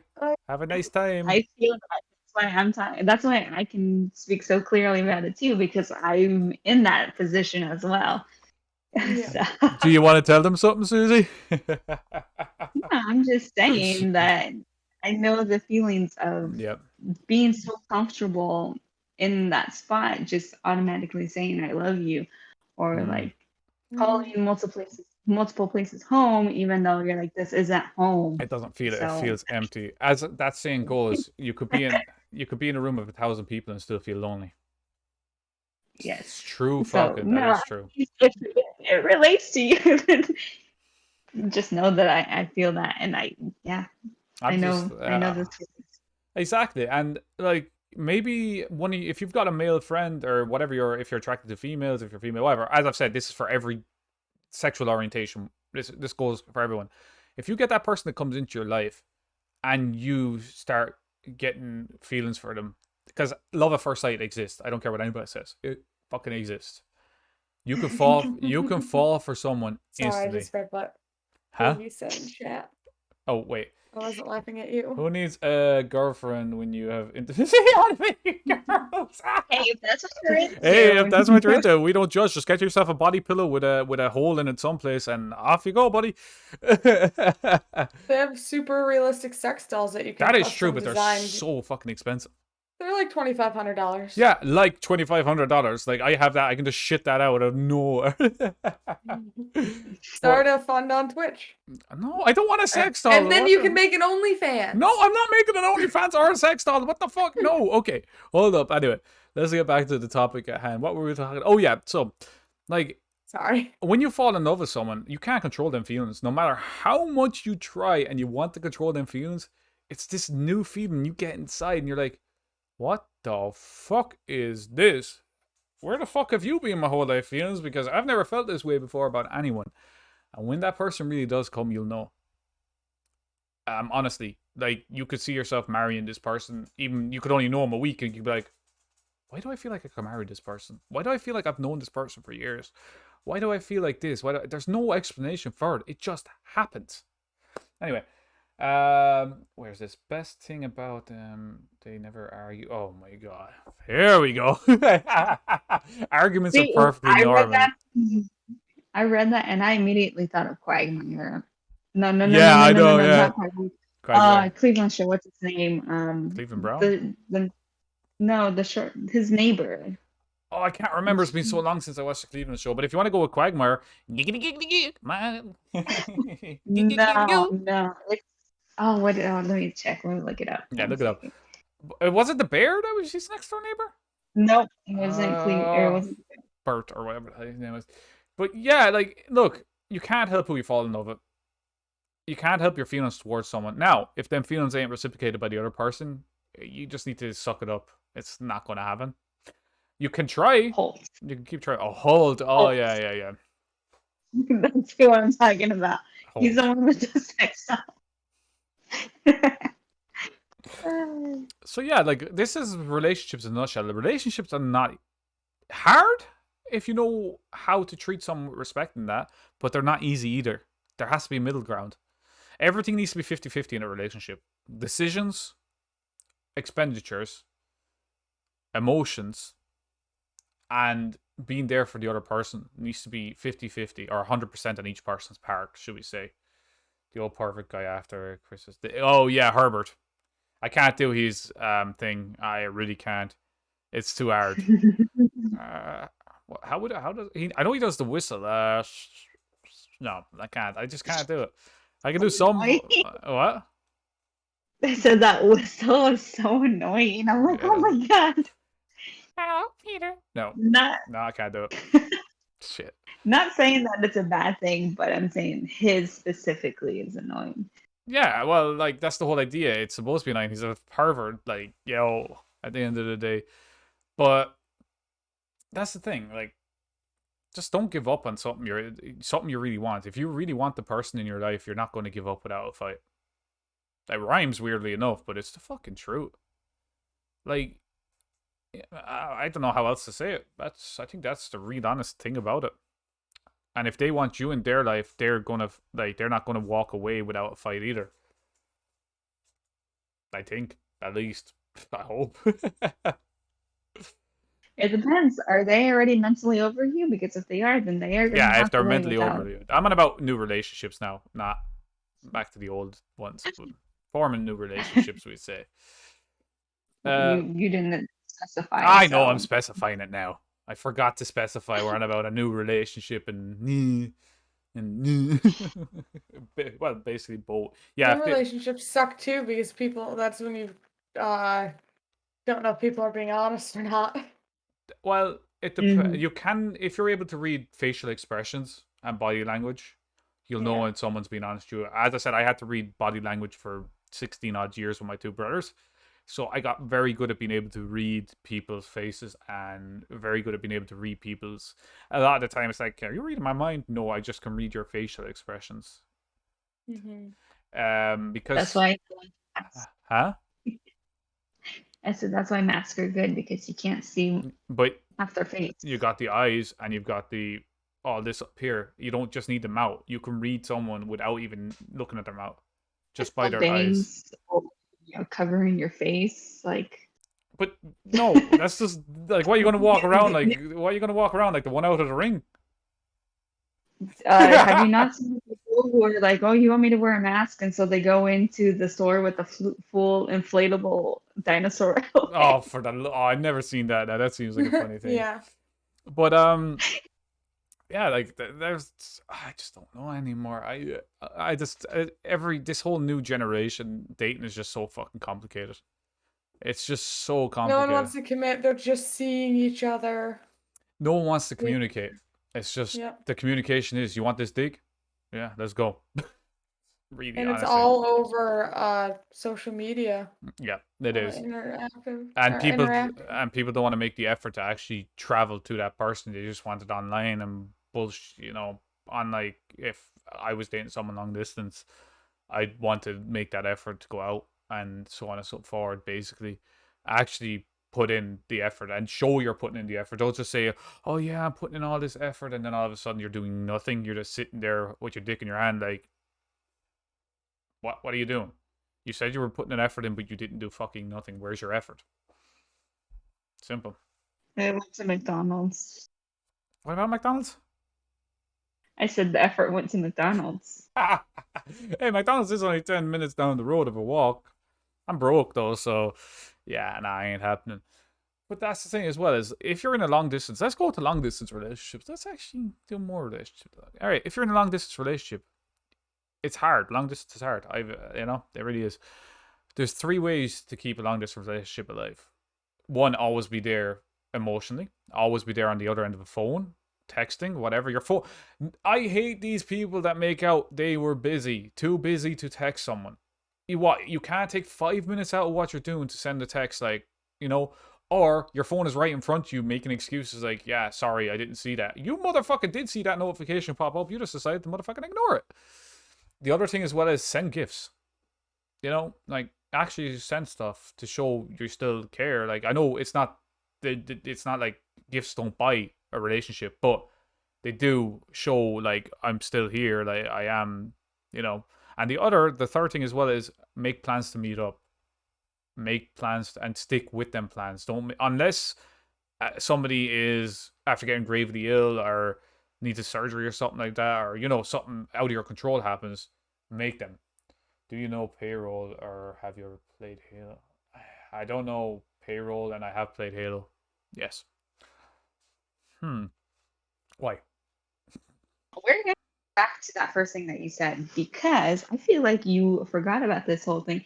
Just because your phone is in front of you and you don't reply instantly doesn't mean that they're ignoring you. I didn't say instantly. It could mean because, or replying for like 3, 4, or 5 hours. It could also mean because mentally they aren't there. And yeah, you're gonna say, well, you should talk to me then. But sometimes that person isn't always ready to talk Oh no, I get to that. you. But I'm saying So you can't just automatically rub it off as, oh yeah, stop ignoring me. No, I understand that point, but my point is when you're like actually dating and stuff like that, and for a fact they're just ignoring you to ignore you, and not about like not mentally prepared, but the point where they were talking all of it, and it was all going well and everything else, and then it's back to like trying to date online, we'd say, kind of thing. But also understanding people can be busy. Also understanding people can be mentally unprepared to respond. Yes, those are perfectly acceptable things. But even if they're talking to somebody else at the time, mentally they could be in them, And I'm talking about not like somebody they're interested in. I'm talking about a friend Yeah, or yeah, of family course, member. of Maybe course. you can be with them, but not with you, and that's why they're replying to them and not you at Yeah, that time. no, I And get that. sometimes you can only handle one conversation at a That is time. true as well. Like that's where you overwhelm I comes. get that way a lot. Like if I'm talking to one person, like I'm trying to read my book or watch a show and relax and have me time. It's like if I sit there and respond to all my Snapchats all the time, every time, that's all I'd be doing for 2 hours. Yeah, true, true. No, Instead of having I get them points, but I'm on about like the point where you're, not busy. You're just sitting there looking at the fucking wall doing nothing. right. If you're really, That's called anxiety, and that is a real try with a different hello one. wall. Here's my anxiety. No, I'm kidding. I kid. I get that. No, it's just a thing about online dating. Really, at the end of the day, like Tinder and stuff like that. Now, I actually was going to segue to a topic. That's why I brought that up. Segue into the topic of being way too pushy with another person when it comes to online dating. This is one of the other topics I wanted to bring up. So when, say for Tinder, like I'm not on any dating apps or anything now, but when I was on dating apps or some friends of mine have been on them, if a girl doesn't respond within an hour, they'd be texting like, "Why haven't you responded? Like, what's going on? Like, we were talking fine, and all of a sudden you just went AWOL," without realizing you need to give somebody some fucking time to respond. You can't respond expecting to respond to you within a 10-minute, 20-minute, hour mark when something could have popped up. Like, think about it. If you all of a sudden you got busy, you need to take a step back and realize they're people too. They have a life. You're not their number one priority. Take a step back. Give them space. Give them time to get their thoughts together. This is why I was actually trying to segue. I was making it kind of into a segue. Give them time to get their thoughts together and give them time to actually come up with a fucking response sometimes. Yes, I also value my privacy a lot. I like to enjoy the things I do outside of gaming. True, exactly. That's my point. I have a life outside of gaming too. I have a life that I live secretly that I'm not telling anybody yet. Because that's my life and my personal thing. When I come on here, I'm giving you stuff that has happened and stuff that I'm comfortable with talking about. I sent you a small clip. So anybody else have their 2 cents on that?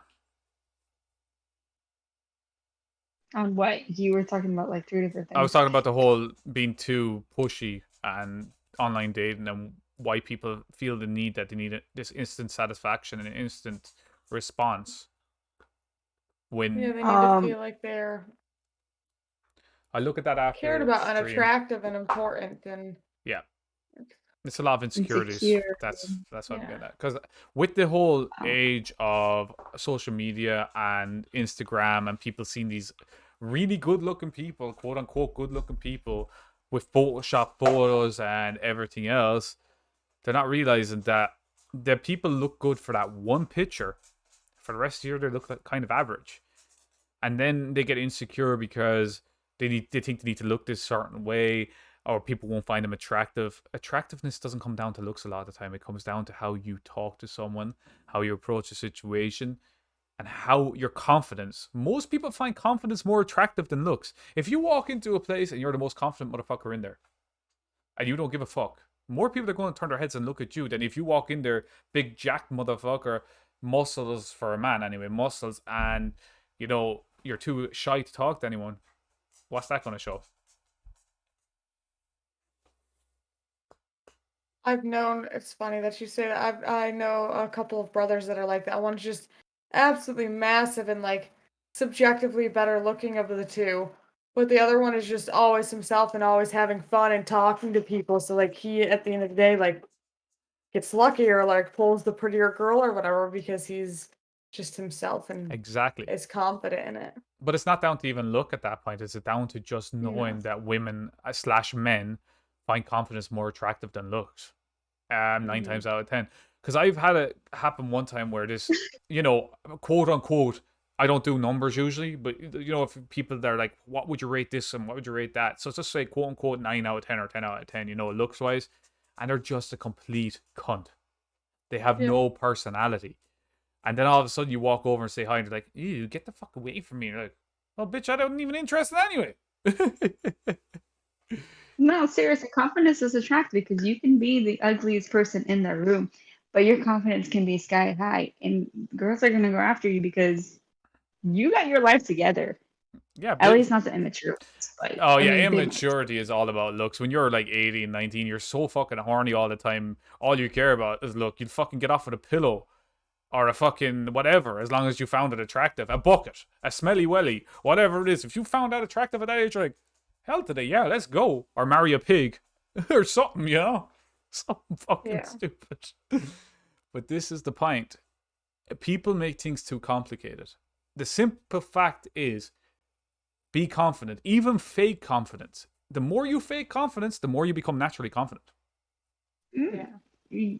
I would say don't use fake confidence though Oh to yeah, pick up don't. somebody because Yeah.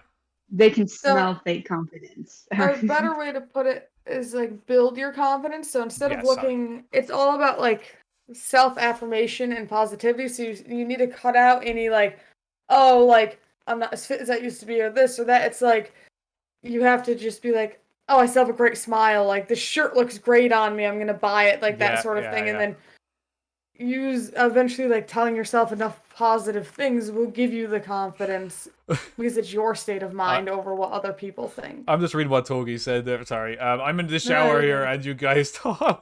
I'm like, okay, Togi, enjoy your shower. I'm thinking. And then he's like, conversation is too good and the stream is fire.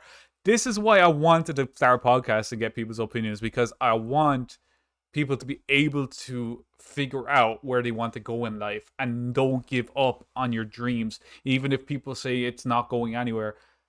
If you can see it going somewhere in 2 to 5 years, go for it. More question. Does size really matter? Yes.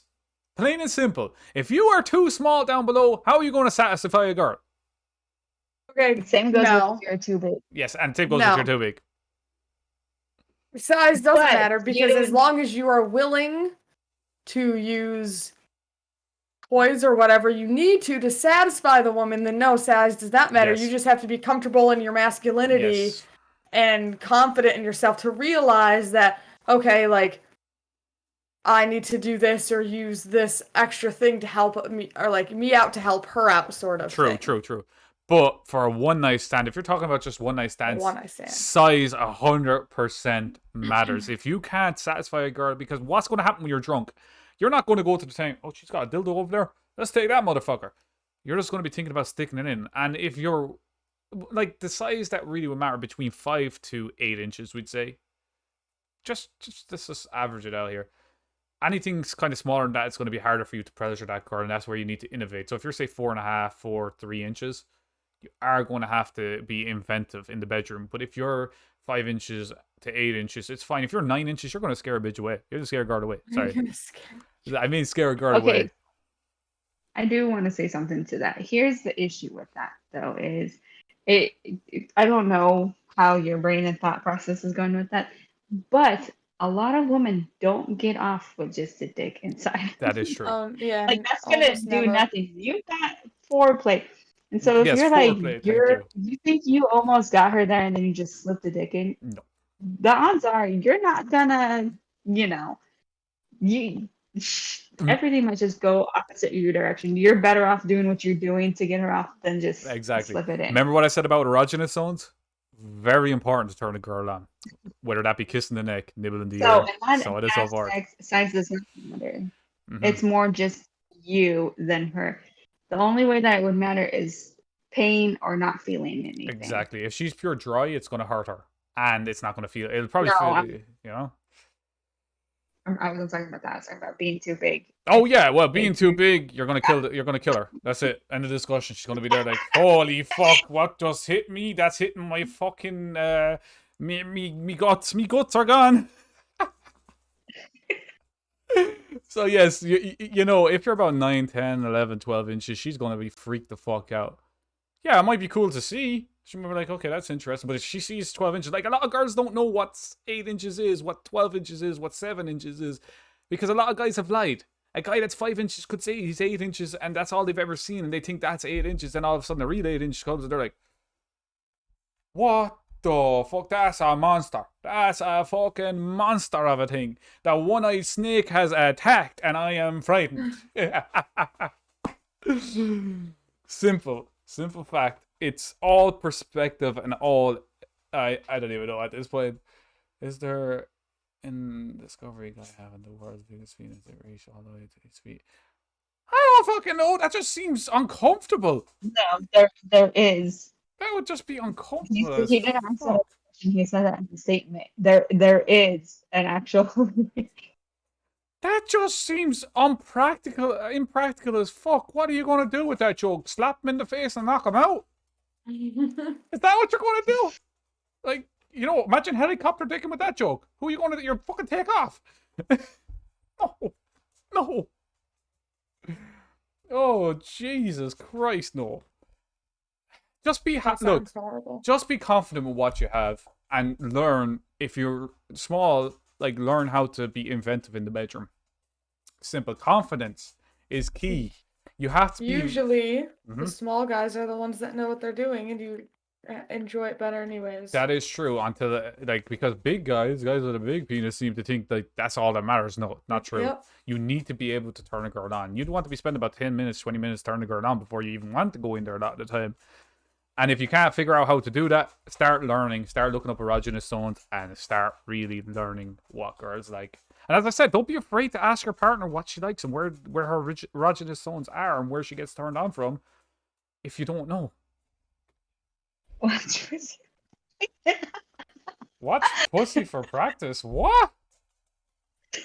You don't have to star out pussy, just type it in. There's no profanity filter in my chat. Except for certain words, like certain very offensive words. Porn. No. No.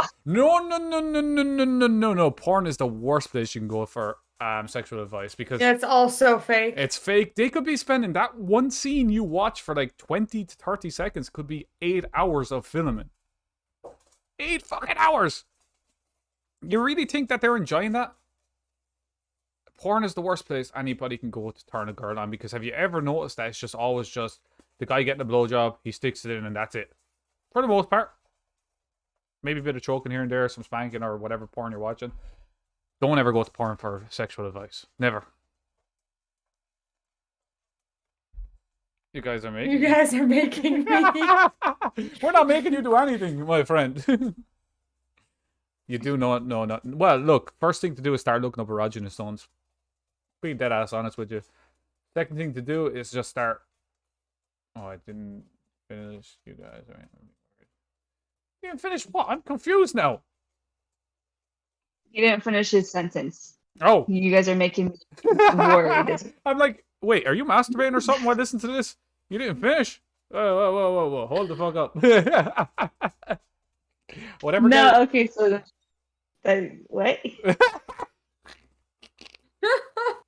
Hello, no. Are you sure? Hey, what? We don't kink shame here. If this is your kink, getting off the Yep, devices. no kink shaming. Fair enough. No, you said that. You totally made me think of I type episode what? where You type what? H star. Huh? I'm confused. Togi, get your thoughts in order for fuck's sake. You're going all over the place. Hentai. Okay, perfect. What? Like Jesus. Don't be afraid to type whatever you want to type in. Something's wrong Yeah, with your no, stream. you made me. What do you mean something's wrong with my stream? I'm looking at my stream right now and it seems fine. Try refreshing if something's wrong. I do need to use the bathroom though. So you two can keep talking there. Also, I'm gonna go grab a drink, so I'll be gone for about 2 minutes. So keep talking. I'll be right back. Oh. We just I'm sit waiting here for in him. dead silence. Yeah. No, it totally made me think when he was talking about the erogenous zones and everything. It totally made me think of that Friends episode where Monica was showing Chandler, all the spots to go, and she's like, "You gotta go 1, 2, 3, 4, 5, 6, 7, 7." Like that, it totally gave me that vibe. But yeah, you pretty much do that. I mean, if you have any close female friends too, ask them. Obviously, not every woman's gonna be the same, but it'll kind of give you more perspective on how to do it, I guess. Yeah, absolutely. So, And I'd say like a lot of, I'm not sure how old you are, but if people like our age, like if you're close with them and you ask, I'm sure they'd answer without any judgment or anything. Yeah.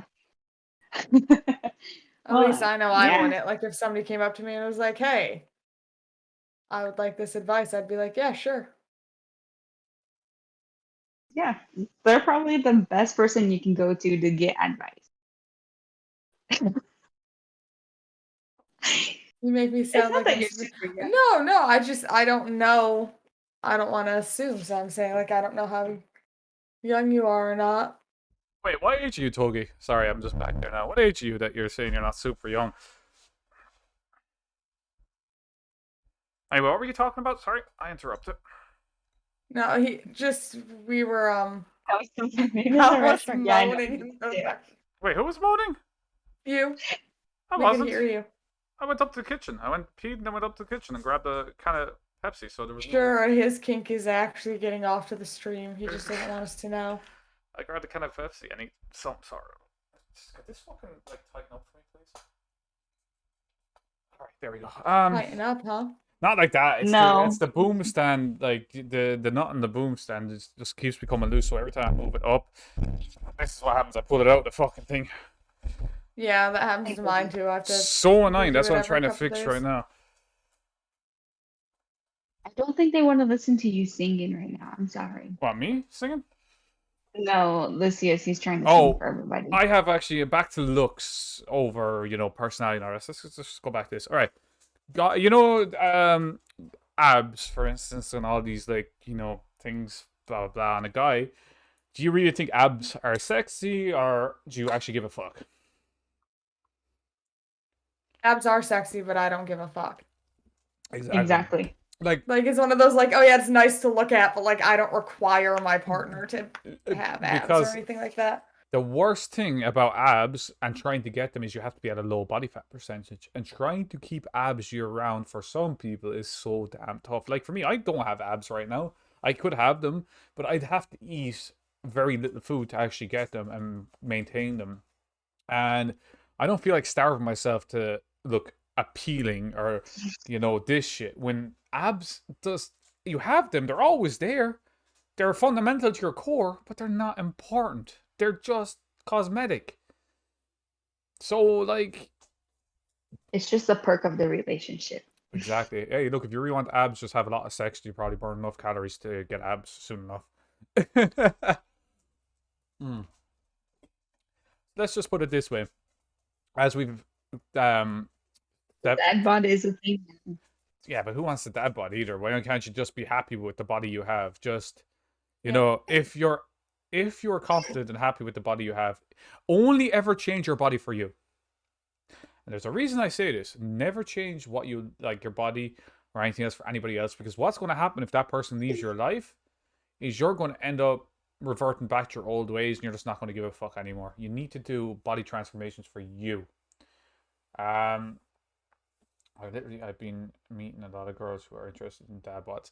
Yeah, exactly, because the thing about it is, it's stemming back to, I don't know when all the castles and stuff like that, medieval times. Being, like, fat and all of the rest of that showed that And you in had... Victorian times. Showed you had a lot of money, showed you were rich, whereas being skinny, abs, all the rest of that, showed you were poor, you couldn't afford anything because that's the way it worked. Back, basically, I think it kind of stems back to that. Our ancestors, we, find someone that looks more full-bodied, is more attractive because they're more of a supplier of stuff. They're able to afford food and they're able to afford all this. So I think subconsciously you're more attracted to that because it comes across that, yeah, this person's actually able to support. Maybe. This is just me being hypothetical. I don't know if this is true or not. That every woman in the world has daddy issues now. Apparently, Yeah, yeah. I was gonna say either daddy issues or it's also the fact that dad bods, you think of it's another mentality to think of. You think dad bods and you're like automatically assuming this person's, the nurturing, gentle, kind, caring Yes. person who's gonna be there to help raise your kids. Yeah, exactly. That's the other thing. Yeah, and the dad bod thing, and it's also like you don't feel as much pressure to be this like Exactly, yeah, thick, skinny, media perfect person either. So That's true. it's It's a comfort I thing. I agree 100% because like me, I do work out. Like last week was a pretty shitty week from getting the COVID injection. So I didn't really work out many. I think I worked out like twice last week, but I don't really give a fuck. Like okay, look, I worked out twice. That's still 2 fucking workouts. It's fine. But I work out for me. I work out to keep my mental health in check. I work out to keep my, just keep me happy. And I also work out because I want my strength to be there. Because a lot of jobs aren't manual jobs anymore. They're gone computers and stuff like that. And most people have lost strength. How many people can tell me right now they could pick up a 25 kilo bag of cement and just throw it on their shoulder and walk around? Now, 25 kilo is, I think, 50 pounds. Yep, I could. I'm saying guys now. Guys, Oh, guys. yeah. Let's say for guys, like, because a lot of guys have gone. Basically, it's kind of gone weird. A lot of guys have gone really weak over the years because, I have to do that when I was fixing my back in that. Yeah, exactly. So you know what I'm talking about. It's not an easy task lifting up a 50-pound bag. Yeah. That she's heavy as hell. Exactly. And for women, like, let's go back to the whole women thing. Women can be physically strong. Don't get me wrong. They may never be as strong as a guy that works out a lot or does a very manual intensive job, but women can be strong. Men seem to think that women can't look after themselves, that they can't do all this, but yes, you can. You're perfectly fucking capable of it. It's just mostly men feeling demasculated at that point. Is that the right word? Emasculated, yeah. Emasculated. I said demasculated. Same potato. Anybody would have gotten it from that. They would have known what you were saying. We feel like that a lot of the time because like the stigmatism of the man has to be the strong one in the relationship and they have to be like this. No. The other thing as well is there's this old stigmatism. If a guy can't get a job, say they literally can't, they're automatically useless. They're automatically not relationship material in a lot of people's eyes. And that's another thing that needs to stop because there's so little jobs available in some countries that a lot of people can't work. And you know what I mean? Yeah. Yes. So, I don't know. Anybody have any other topics to discuss? I think we've been live about 2 hours and 2 hours on the button. Just about. Yeah, 156. So, anybody have any other topics to talk about? You guys can listen to Lysias sing. Because True. he knows cats are downstairs and he's like, I need to see cats. Countdown, ladies, sing this song. Woof, woof, woof. Yep. So, like, yeah, look, if you're struggling in the relationship department, you're struggling in all this, just realize confidence is the key. That's the number one. Also being funny.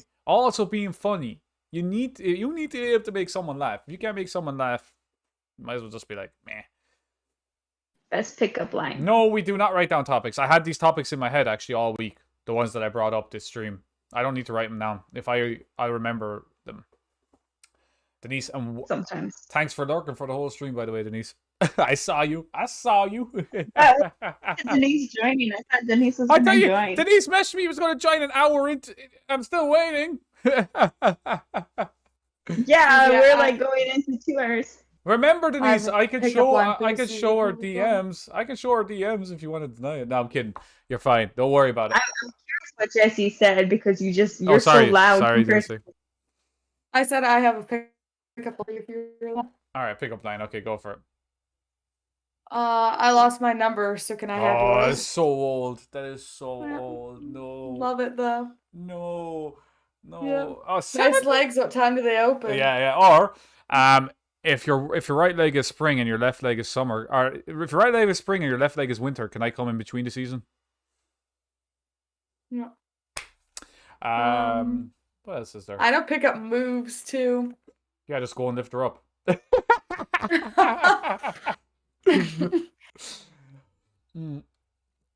Nice. What else have we got? Like, Jesus, there's so many terrible pickup lines out there.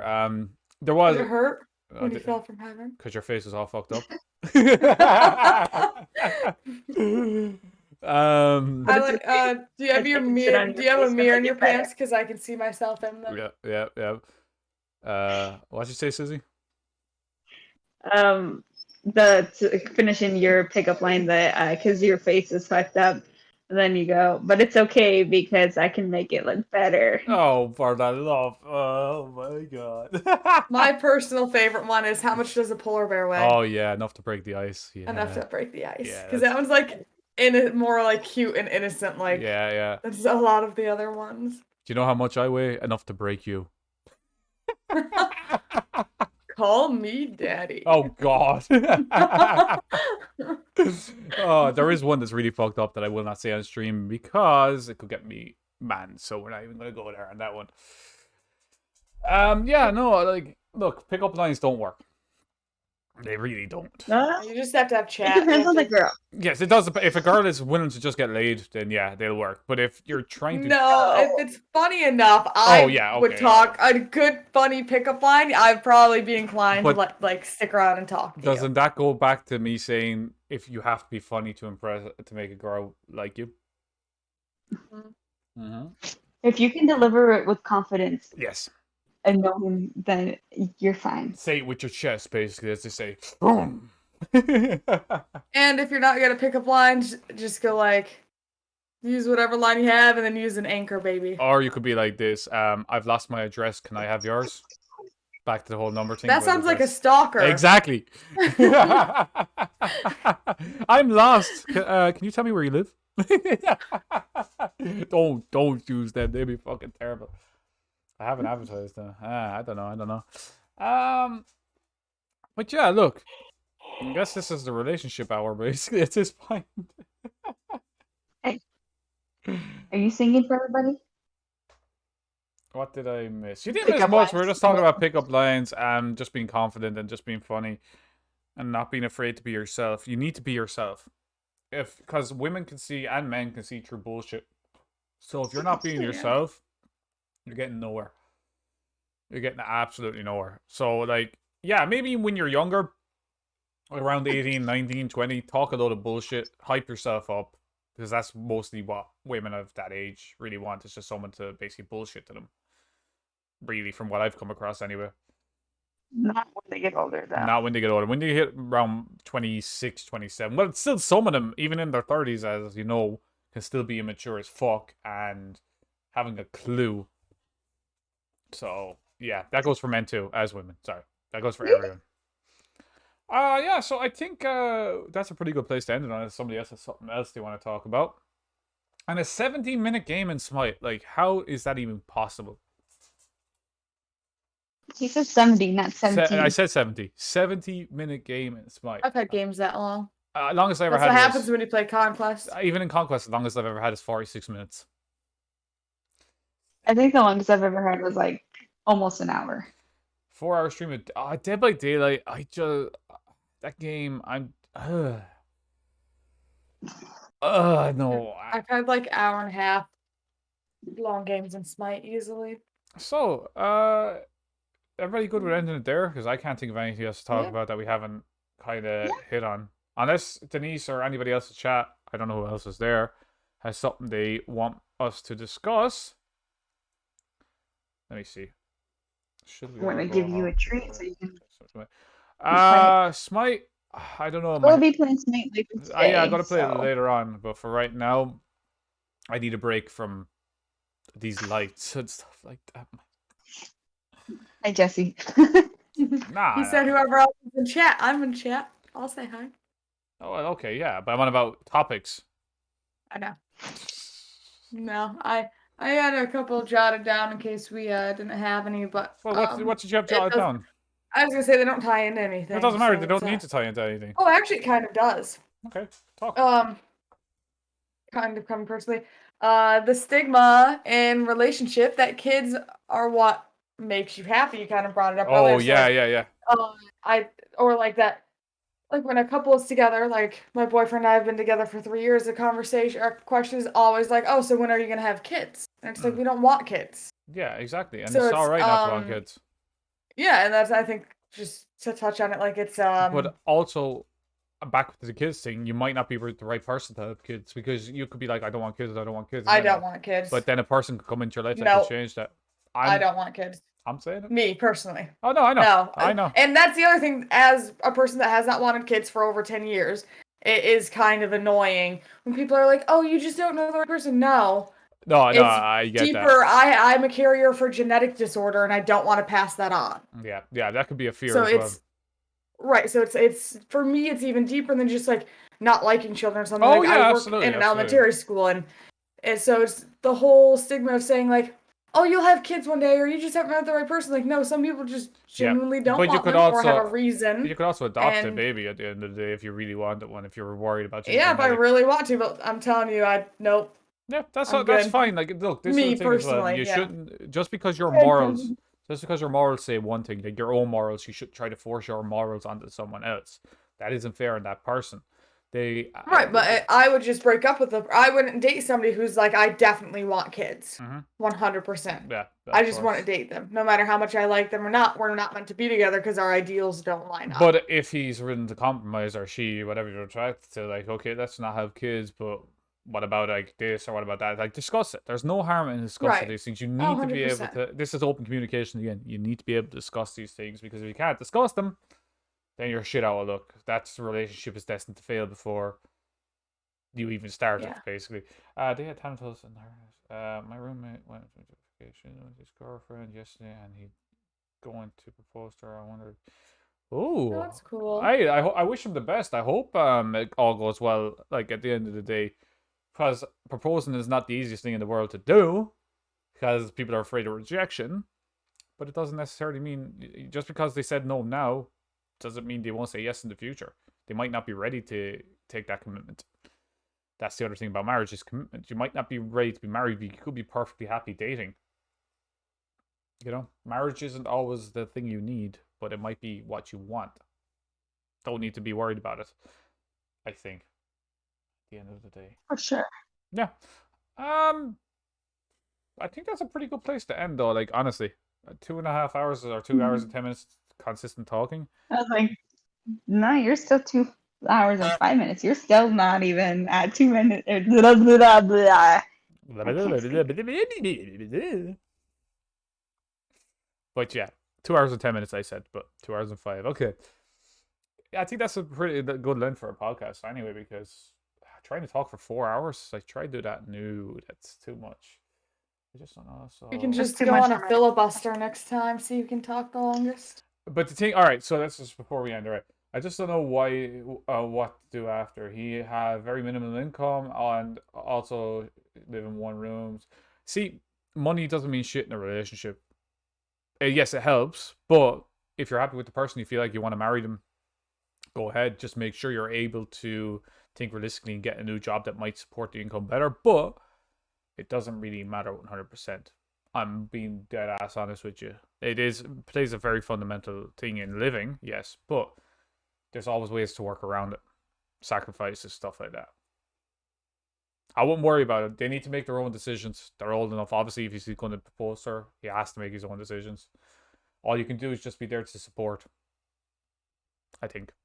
Am I right or wrong about that? Anybody have an opinion on that one now? No, definitely. You don't fall in love with somebody because they have money. You fall in love with them because of who they are. You want to marry somebody because of who that person you want to be with is and how much you love them. If there's any other reason for marrying somebody besides your love for them and whatnot, then you should definitely start questioning Yeah. Oh, your. Denise, I was only being sarcastic, by the way. Sorry, go on. What were you saying? Never. What? You stopped it never because I interrupted. My bad. Oh, no, I was just saying, just don't marry somebody because of any other reason besides love. I mean, I know there are people who marry their best friends because of benefits in one way or another, and that's you do you, but if money coming in this point, don't marry somebody just because they have money or Exactly. they don't have money. For me, I want to marry someone I'm genuinely emotionally invested in, and I want to marry someone that I care truly for. I don't want to care about money. Money just brings nothing but misery a lot of the time. And the people that say money brings happiness are the people that have been spoiled their whole life by money until a reality check actually hits them with what it is like to live in the real world. They're going to understand money is not Well, yeah, and that's how you protect yourself. hmm I mean, if I want to That's build a what. family, we need to have a good environment around you and build a family in one room. Yeah, but see, this is the thing. You have to support his decision because if you don't support it, he's gonna just distance himself from you. Mhm. And it's gonna show, like, that's the thing. Like, you just need to wish them the best of luck and just hope it all works out. Um, at the end of the day, because you don't want to come off as that pompous friend that's like, yeah, this is not gonna work. No, it's never going to work. All the rest of that, 'cause that's just gonna show that you have no faith in them. I know it's hard to take that step back, but you need to do it for them and But there is yourself. also the honesty thing of like the cleanliness, just not necessarily in the means of his relationship, but if you do feel the need to bring something up, just be like, hey, like if you kept things cleaned up, like the space would seem bigger and you could think, I don't know exactly how to go around Yeah. that, but so if you do feel the need to say something, don't so much focus on like oh, maybe they shouldn't be together because of money, because hmm that can always change, but the thing that can be changed is the um But see, cleanliness of the apartment. speaking from personal experience, people do think things through. No matter if it looks like they're rushing or not, they're thinking these things through. They could be thinking them through for a week, 2 weeks, 3 weeks, a month, 3 months, 5 months. It might not seem like it, but it's true. It is a thing that's constantly playing on their mind, and that's where I get with it. And about the mess thing, just be like, yo, motherfucker, clean up your fucking room. That's me joking, by the way. You could be that blunt if you wanted, but I wouldn't recommend it. All right. Yeah. Yeah, like I get where you're coming from, but just I can't clean it up. Wait, what? What do you mean? Do tell. What is that dog playing again? You can hear Yes, it sounds like Yeah. he's running around in circles playing now again. It is not healthy, yeah, when you've got too much of it. toy. Oh, it's a storage room? Damn. Well, the thing with him is he's old enough to make his own decisions, and he needs to basically take the finger out of his arse and get a job, if that's the case. A better paying job to be able to get a place. That's something he has to work on. Watch out, you might have those paper tissues used if you know. Oh God, ugh. I actually had found this TikTok, and this girl found her boyfriend's sock. It was rock solid, and she bit it. Now, if anybody understands what I'm talking about, Yeah, that's absolutely disgusting. yeah, it says it is. Why are you using the sock and not your girlfriend? There's some more issues going on back there. He's working on 2 jobs. Then he just needs to drop them 2 jobs and find a higher paying job, if he can. Exactly. Oh, Falcon! Well, Jesus, everybody's coming in right near the end. For the love, the first thing I heard was, so if you take a finger out your arse again. what? I said he needs to take the finger out of his arse and get a better paying job if he's struggling on 2 jobs with income, or cut back expenses. Yes, definitely money management. Yeah, Falcon. I'm saying that as I'm probably Do Taco you, Bell breakfast. do you have any topics you might want to get discussed before we end it? He'd rather use a sock instead of his girlfriend. That's funny. Yeah, you know what I'm saying? Like, ew. I've never used a sock in my life. That just seems very uncomfortable and unpleasant as a feeling. It's a pillow. We all know he uses a pillow. No, I use my fucking hand and some tissue. It works. Who the fuck is going to use a sock? Because when that gets washed, it turns into, like, solid. Then you could beat someone with it. Oh, maybe that's why they use the sock. They might want to beat someone with it. The sock thing is masturbating into a sock and coming into it. Let's clean up, apparently. I'm thinking like you could knock someone out with it if it gets hard enough. Yo, bitch! Here you go! Here's my kids! Billions of children have died. You always said you wanted kids. I'm sorry, my brain. Jeez. My brain has gone to the golfer.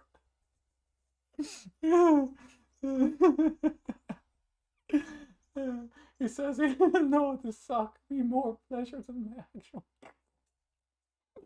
What the fuck is wrong with people? Ugh.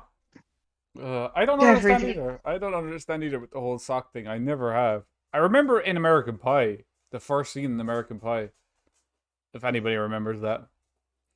Yeah. Mm-hmm. That's one of the best scenes in American Pie is when he super glues his hand to That was himself. number 2. Yeah. Put your hands up. Yes. Both of them. I can't. I'm glued. Oh, fuck me, son. I mean, don't get me started. Girls eat them if you know what I'm. That's true. Apparently, semen's full of a lot of amino acids and proteins. So, Well, that's why people Okay. keep and eat their placenta. Ugh. No, You're welcome. bad placenta. It's apparently good for you, Yeah. and also can save Yeah. your. Do you know what? future Do you know what? supply. Do you know what else is good for you? Fucking asparagus and Brussels sprouts. I don't eat them motherfuckers. Pineapple. I like pineapple. I love asparagus and Brussels sprouts. Jeez. No, no. What? Your trip, yes, I've seen Can your we- trip. I asked everyone, and she said, straight diet. That's. You know, there's recipes out there for sperm smoothies. People also use it on their face because it's supposed to be good for skin cleanliness. I really don't think that doesn't seem right to me. I know 100% positive girls will like ask their boyfriends to finish into like a jar for them. Oh, that's actually fucking grim to even think about. Well, why do it in a jar when you can just have it firsthand? Exactly, like just get on the ground, bitch. Here we go. Let's go. On a fucking jar, like actually, there was a funny post I did see at one point. He's like, "My Little Pony jar, is it supposed to look like this?" And it was brown because he left it by a radiator. Oh. First-handed, exactly. Well, technically second-handed because if he's finishing on our face, he's using his hand. So, What if she's doing it? well, then it's first-hand. But if it's yeah, we talk about random shit here, and it's. Okay. I think we need. I don't even know anymore. Anybody have a topic? How do we get to this topic? I don't know. Oh yeah, I was wearing this shirt. Because, like, I don't know. I mean, it's more kinkier if it's messy all over. It's what she's saying. What the fuck, Doggy? What the fuck? Oh my no. god. Oh no. What are we having for dinner? You. That's what we're having for dinner. Warm it up there for me, will you? The amount of change that I have seen in Craig from the first time we met and we're making fun of him to now is unbelievable. It is. Hey, there's a very good reason for that, which we're not going to discuss here at the moment. People are just going to have to wait until October. People are smart, they'll have figured it out like I did. Wait, what is it then? I'm not gonna say it. Type it in I- Discord. yeah. Type it into Discord. I will. In the private one between us. I want to see if you're Obviously. right. I want to yeah. see if you're right or wrong. I'm not going to show it, obviously, on stream. You didn't Yeah. figure it out, Denise. You thought you figured it out. Do tell. Put it in the chat if you figured it out. I gotta go take him out, so I'll be back. No I'm gonna problem. beat myself though. All right, no problem. If I stuff my turkey every year. Thank you, turkey. does it go? Yep. Or is it more like this? Which night are we talking? All right. Oh fuck. I think that's a good place to end, though. Honestly. Yeah. All right. Anyway, thanks everyone for watching. Very good podcast. You know, everybody over on YouTube that will watch this to the end. Thank you all for watching. Don't forget to like, subscribe, comment, hit the notification. But also, come across the Twitch. Give us some topics next Sunday 2 p.m. GMT. We will be live. No, you don't offend anyone, Togi. You're all right. Never worry about that. Don't worry. Look, sometimes it's a good thing to come with it.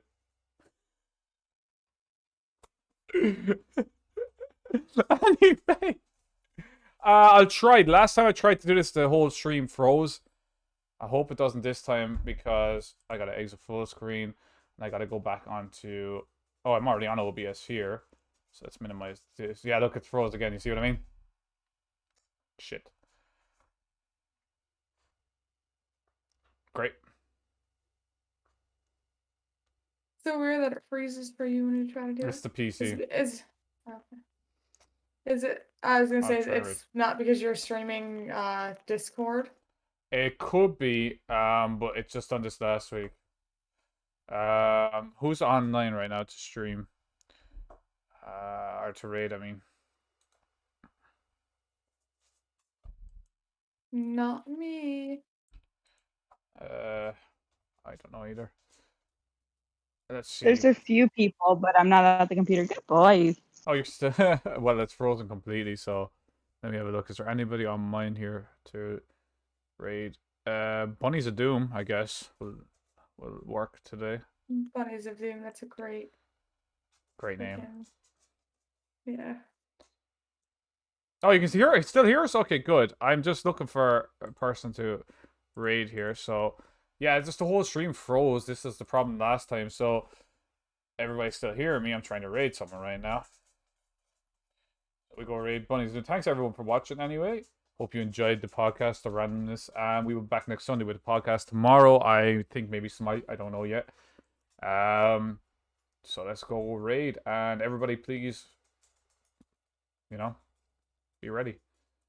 Absolutely, Denise, and hopefully you'll be here next week for the podcast, because I think I might need a new co-host. I think Susie's going to be busy that day. All right. Have a good Peace day, for now. Denise Bye. and Togi. Stop.